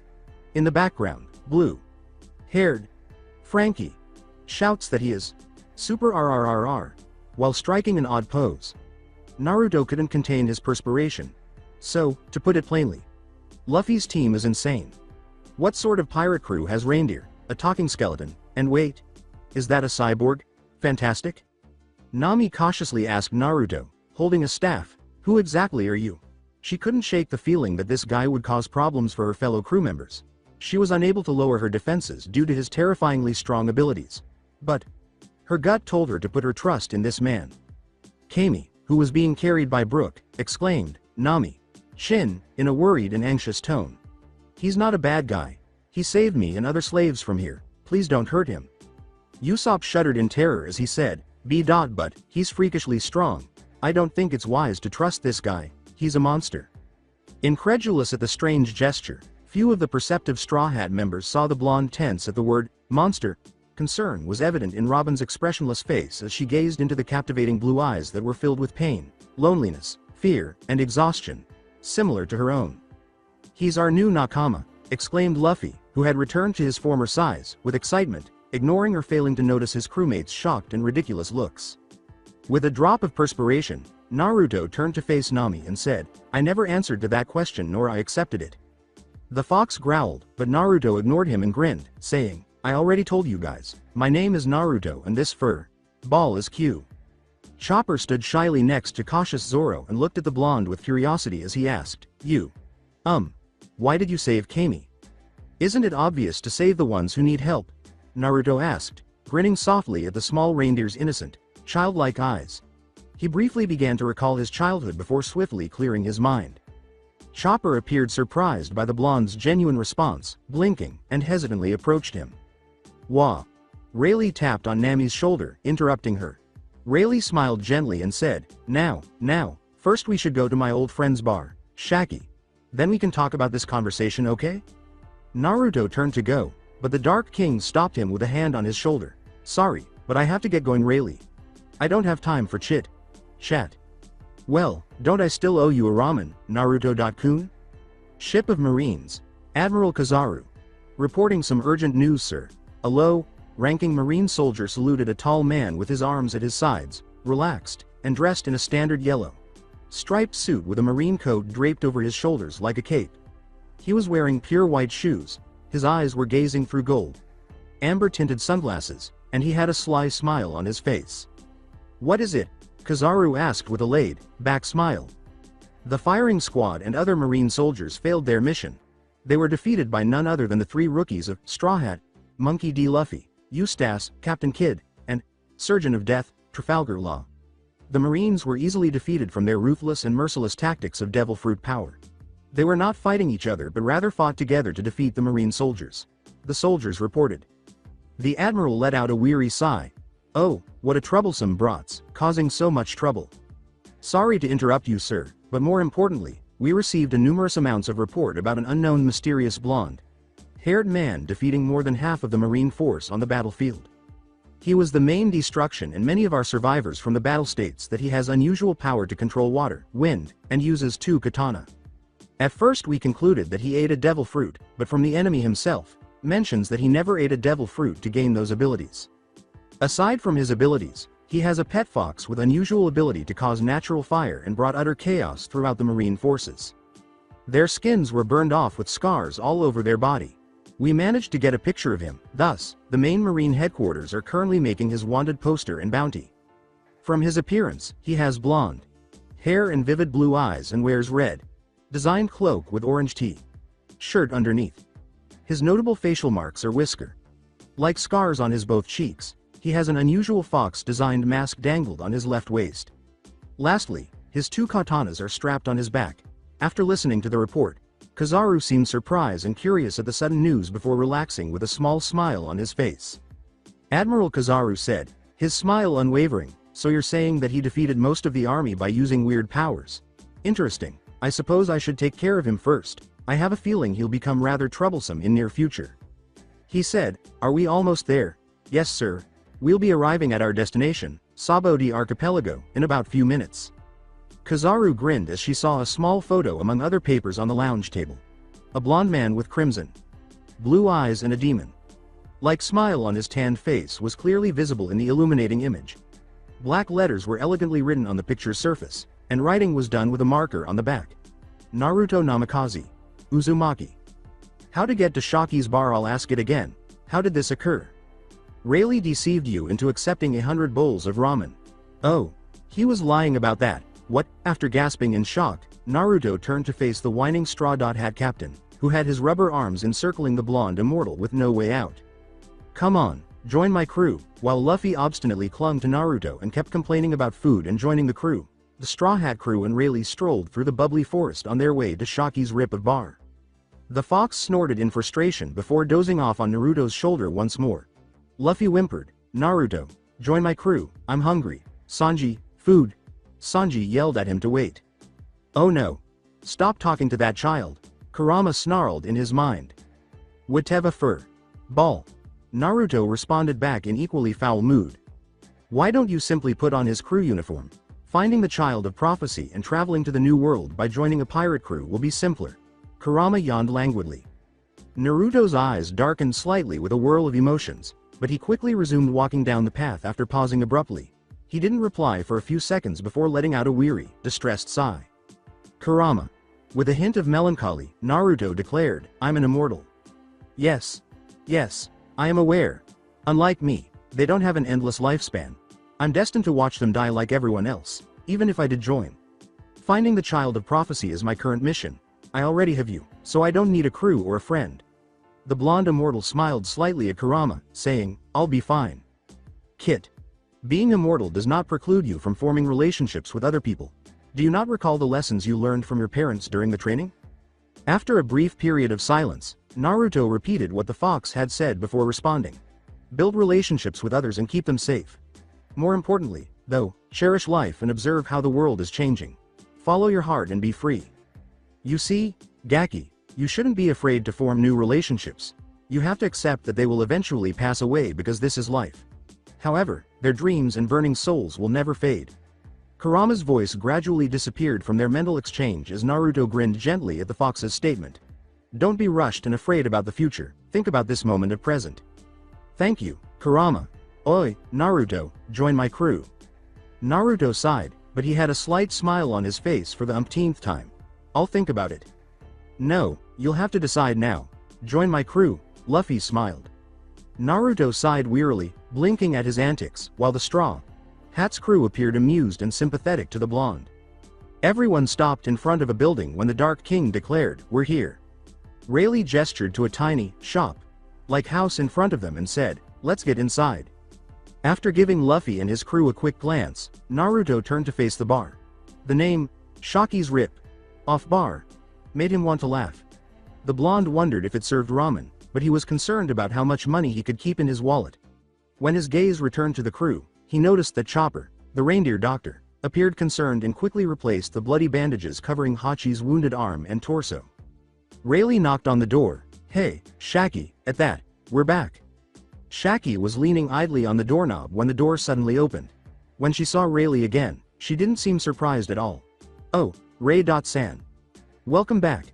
I'm really impressed that you guys found him, Monkey Chan."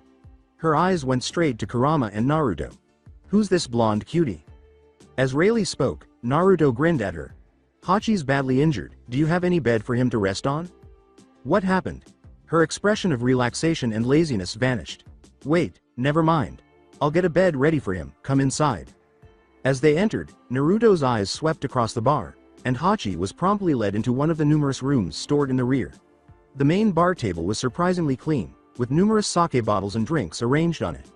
The bar's design was straightforward, with chairs and a table placed in the room's right corner. The long bar table had tall bar stools arranged along it. Shaki set some food behind the table, and Luffy rushed in to get it. With his mouth full of food, Luffy perked up and said, "Say Osan. You mentioned we'd talk later."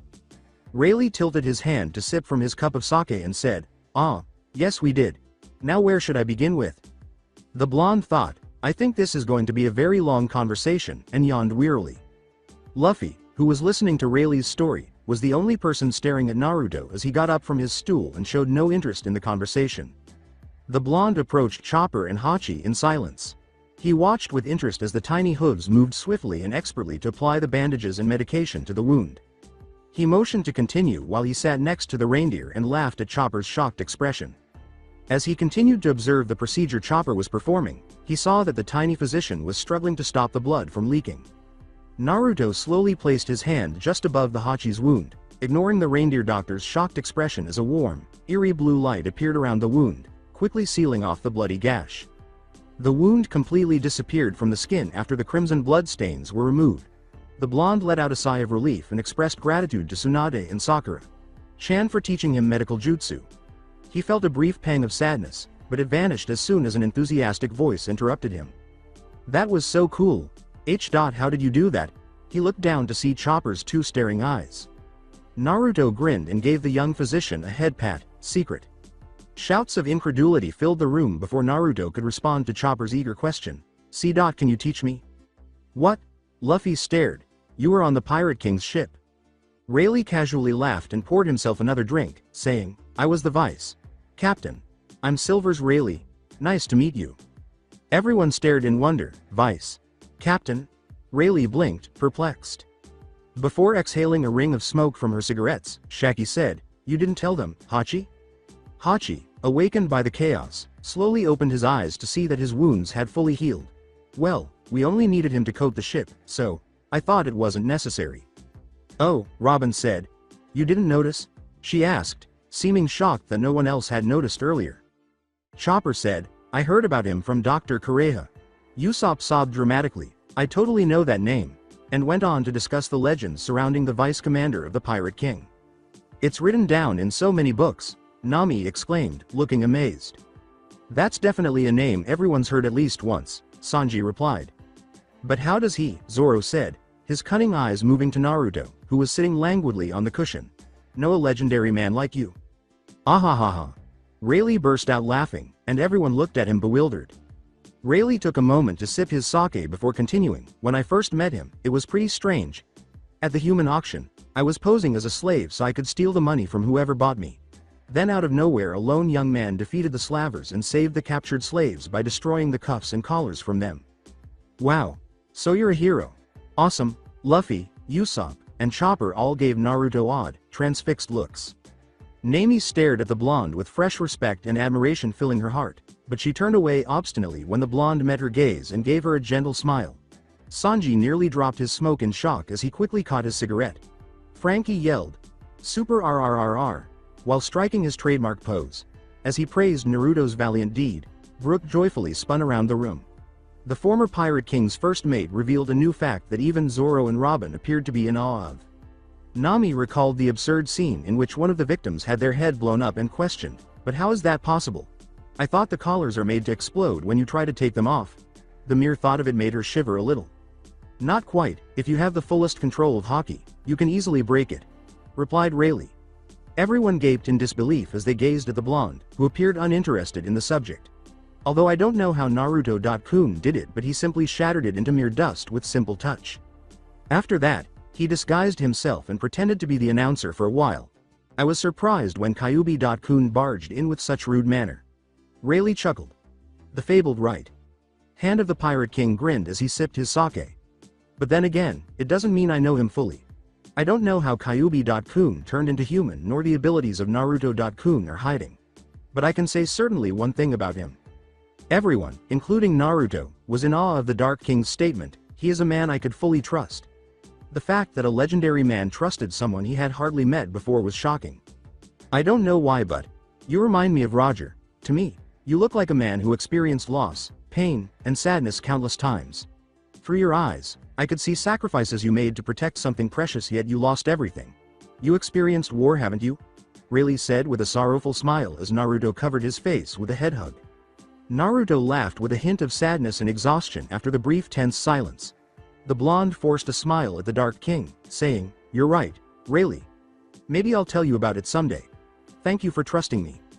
"I trust Naruto too," Luffy exclaimed, flashing his hallmark grin. "He's my nakama." Naruto sighed, sweating at his antics. "I told you I'm not part of your cray." The voice said, "Naruto, it's time." Everyone tensed as they saw the fox wake up from his slumber, his crimson eyes gazing idly. With a frustrated sigh, Naruto got up from the comfortable couch and made his way to the door. "He's approaching this island. It's an admiral. Furthermore, it's this guy named Kizaru," Kurama said in a warning tone as he snarled in his mind. Naruto looked over his shoulder at the fox. He kept going until a certain navigator stopped him, saying, "I know, it'll be quite fun if I get to fight him." Nami said, "H.Huh? Where are you going?" Naruto looked at Rayleigh, who widened his eyes in realization, and said in a cheerful tone, "A guest is here. So I'm just gonna visit him for a while. You guys should hurry up and get your ship coated and leave this place." Rayleigh. "Gigi, don't forget that you owe me ramen." "Well, this is a good bye." Nami yelled, "Wait," before Naruto could get away. "Is this it? Will we see you again? We haven't fully thanked you for saving Kami and Hachi?" Usopp cried out, "What? You're leaving now?" Naruto smiled back at them, blinking in bewilderment. "This isn't any sort of goodbye, but from here it's probably the last time we'll see each other for a while. You guys have your own journey to take. I'm just a guy who enjoys entertainment from idiots." With a bewildered and dejected look, Chopper said, "Why can't you just come with us?" Zoro yelled, "Chopper." This caught the reindeer doctor's attention. He said, "This isn't a goodbye. Who knows? We might meet him again sooner than we expect. So it's okay." "Really?" Chopper asked, casting a hopeful glance at Naruto. Naruto nodded, grinning. "We'll definitely meet again. Although you guys should hurry up now, unless you want to get caught by the Admiral." Usopp barked, "Wait. What? Admiral is coming. We should leave then." Robin remarked thoughtfully, "It'll be pretty dangerous situation if we meet Admiral here. What should we do, Captain San?" Everyone stopped and looked at Luffy, anticipating his response. "Nope. We'll wait for Naruto until he comes back. We're not gonna leave this island until you come with us," Luffy said with a grin. Naruto was greatly surprised and amused by the obstinate Straw Hat captain. His mind was racing with ideas. Perhaps it would be better to find new allies? But did he still have the guts to see his beloved people perish once more? He was sage and immortal, and it was his responsibility to discover the real meaning of bonds in life. Throughout his life, he witnessed people give their lives in defense of their homes and loved ones. He didn't want to fail to protect again. No, never again he'll want to repeat the same mistake. But maybe, perhaps he could finally find the answers to his question if he followed this young person who aspires to be a pirate king. He'll have new purpose to protect again, to keep his beloved people safe. Naruto laughed out loud at the idea, but his smile was both melancholy and hopeful. Kurama, what are your thoughts? Even though he already knew what the fox would say, the blonde gave a slight smile. Whatever you believe to be correct, Gaki. Naruto sighed in surrender. You're not going to change your mind, are you? Luffy chuckled. Shishishi. Nope. Usopp cried in shock. What, Luffy, you can't be serious. You're really gonna let him join? Robin laughed, and Nami sighed wearily next to her. It's no use long-nosed Kun. You know how our Captain San doesn't change his mind once he decides on something. Chopper exclaimed, I don't mind. I am happy that he's joining, with joy. Straw Hat Luffy laughed, ignoring the yelling among his crewmates. Luffy smiled and said, we'll get our ship coated, so you better come back Naruto, Captain's order, Shishishishi. The blonde. Immortal turned to go with a burning wolf fire, shining brightly in his blue eyes, grinning slightly at Luffy's words. Words could not express the happiness he felt at that moment. Yes, it was time to defend once more with his power. At last, he had a new mission to accomplish, and this time, he would succeed. However, that does not imply that I will join his crew. Not yet, he said, chuckling a little as he cocked his head in Luffy's direction, grinning sardonically. I, Captain. Naruto vanished into the whirlwind and leaf swirl. The Will of Fire alongside Admiral Kizaru, Borsellino, a group of Marines saluted. We have arrived, Admiral Kizaru. Another group of Marine soldiers dispersed throughout the town to perform their duties. Kizaru strolled through the town grinning carelessly as he observed the pirates frantically attempting to flee from him. I wonder where Namikaze Naruto is, he asked. Admiral Kizaru abruptly stopped and sidestepped the approaching hand blade. He swiftly kicked it in the direction it had come from using his Pika Pika no Mi ability, and a shadowed figure leapt out into the clearing. Kizaru gave the young man in front of him a questioning smile, briefly surprised by the blond man's strong pressure. He wore two exquisite katanas on his back, a small red, orange-furred fox on his shoulder, and a pair of animalistic crimson eyes that seemed to be layered with crimson. Admiral Kizaru was staring at the young man when he suddenly recalled a blonde-haired man with special abilities and recognized the boy in front of him. But those eyes were more powerful and wise than any he had ever seen. Kizaru removed his hands from his pocket and asked nonchalantly, Are you Namikaze Uzumaki Naruto? Congratulations, sir, you are correct. Naruto grinned and gave a mocking clap. Now, Naruto's expression abruptly changed to one of bloodlust as he unsheathed his katana, Akai Shizuku, and his crimson eyes glowed in a barely perceptible red light. He was surrounded by protective swirls of wind chakra, and the crimson blade glistened in the light as it obeyed his command. Before taking the shape of a blue fox, gentle breezes abruptly changed into a violent whirlwind. With its dreadful roar and claws, it snarled fiercely at the Marines. The surrounding Marines froze in terror and confusion as the blonde Immortal observed. To be honest, anyone would be both awed and terrified by the amazing sight. Even Kizaru appeared taken aback by Naruto's abrupt transformation. The blonde was now encircled by a blue shield that was visible and formed by the wind itself. It was startling and unthinkable to witness Mother Nature submit to this unusual man. His eyes had turned from deep blue to crimson red with a hint of gold, and his aura was incredibly powerful and suffocating. The Admiral motioned for the other Marines to disperse, and the lower-ranking men did as he commanded. The Admiral continued to smile nonchalantly and activated his devil fruit for the impending battle. Wow, you're different now, how scary, Kizaru observed. With a courteous smile, Naruto raised his murderous intent and said, I'm afraid I cannot let you harm my friends, Admiral Kizaru. Kizaru mockingly said, Oh, who might your friends be? If they're a pirate, I have no choice but to prison them. Naruto calmly remarked, Well, too bad, monkey. I won't let you do that. However, I have a question for you. Kizaru asked, What is it? Before his eyes widened at the blonde's sudden surroundings of blue electricity. I've been wondering which element is faster than the other. Shall we find out? Lightning or light? Naruto asked with a sly smile as he raised his lightning chakra to shield himself from the intense wind and blue electric sparks that surrounded him. Kit. You are aware that light travels far more quickly than lightning? Kurama deadpanned in his head. Naruto replied gravely, I know. I must first bring him down to earth. I must observe every move he makes and strike at the appropriate time. I can't just use Hiraishin no Jutsu right away. Before they both disappeared into thin air, Kizaru teasingly said, isn't it obvious which is faster? I'm sure your efforts are worthless, Namikaze.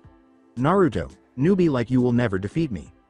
The field was filled with a silent roar of blue lightning and yellow light, and the two figures collided in a matter of seconds after the explosion had spread broken rocks between them. From within the smoke came the sounds of lightning crackling and the destructive force of light colliding with one another. As the fighters came to battle with the surge of lightning and light in their possession, the smoke cleared as their swift movements evaded each other's attacks. Naruto used his chakra surge to his advantage and kicked Kizaru with blue lightning and quick force. Kizaru was struck in the chest by the kick. Kizaru winced at the forceful kick and coughed up a little blood, but he retaliated by grabbing the blonde boy's leg and throwing him to the ground multiple times with tremendous force before lifting Naruto one last time and slamming him as hard as he could into the ground, creating a crater. Through dusts and pieces of rocks, Kizaru lightened his leg and sent devastating kick in middle of the crater.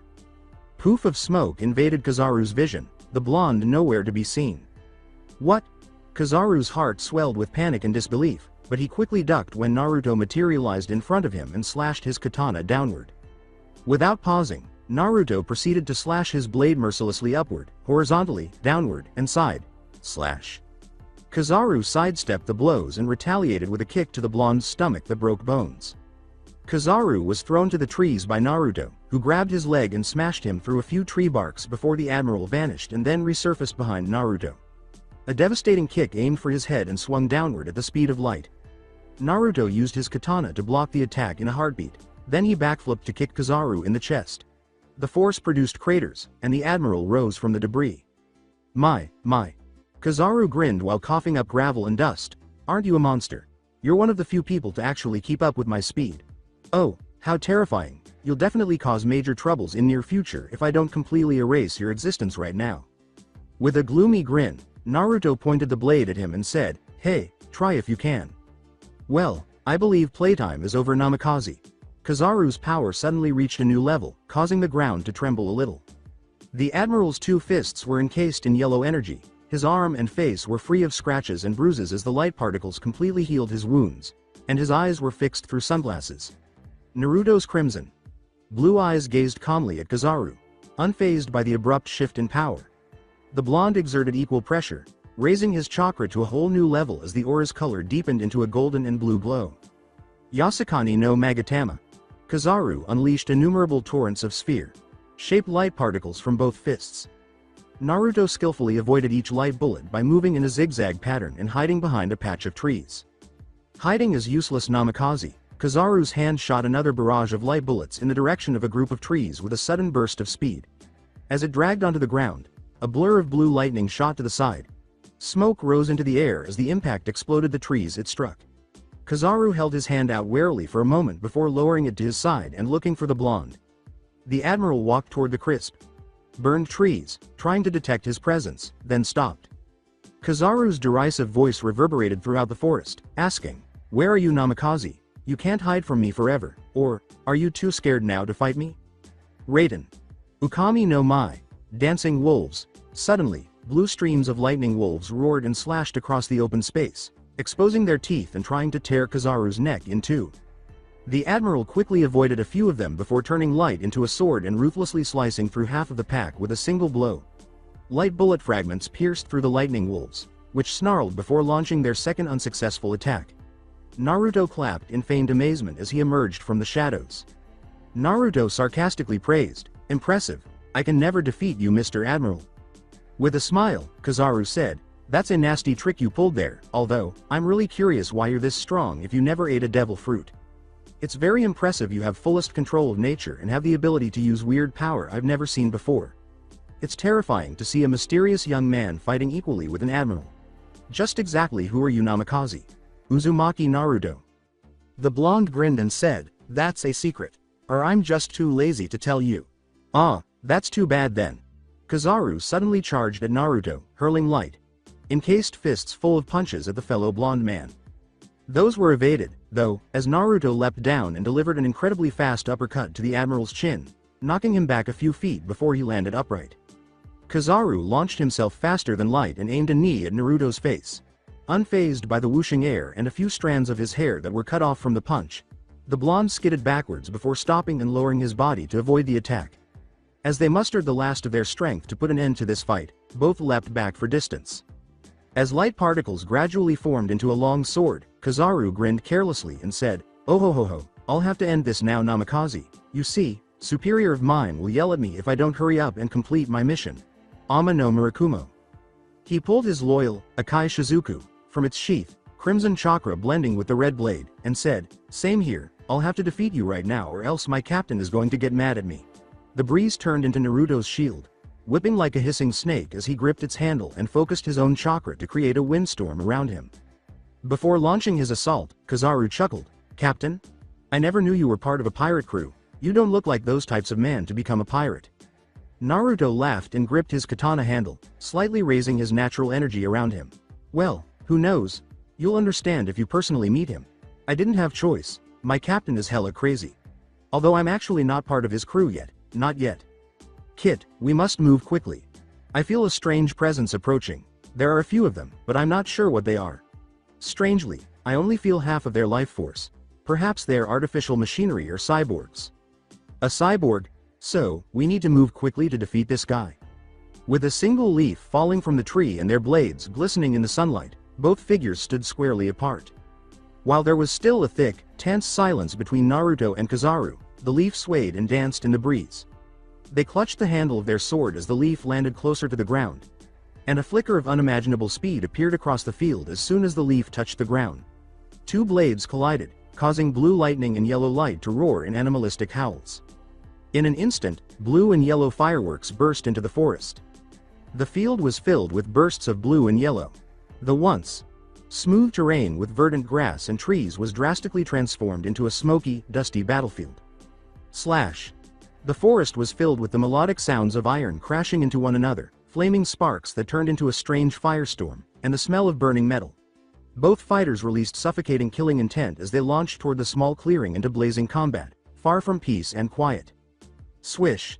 Left punch, right punch, uppercut, and straight punch. Despite his size and bulk, Admiral Kizaru deftly sidestepped Naruto's blows and counterattacked by hurling a swift, bone-breaking blow in the blonde's face. The ex-Anbu captain ducked quickly, and he could feel the barely perceptible punch change the air above him. When Kizaru's light blade made contact with the ground, he saw it explode and cartwheeled away from where he had just been standing. After kicking Kizaru hard against the jaw and pushing himself away from the tree bark behind him, the blonde expertly raised his beloved katana, Akai Shizuku, and aimed it at the admiral's neck. Unfortunately, as Kizaru swiftly disappeared from Naruto's view and turned into particles of yellow light, he grunted. With an irritated expression on his face, Naruto mentally sighed, "What a troublesome power."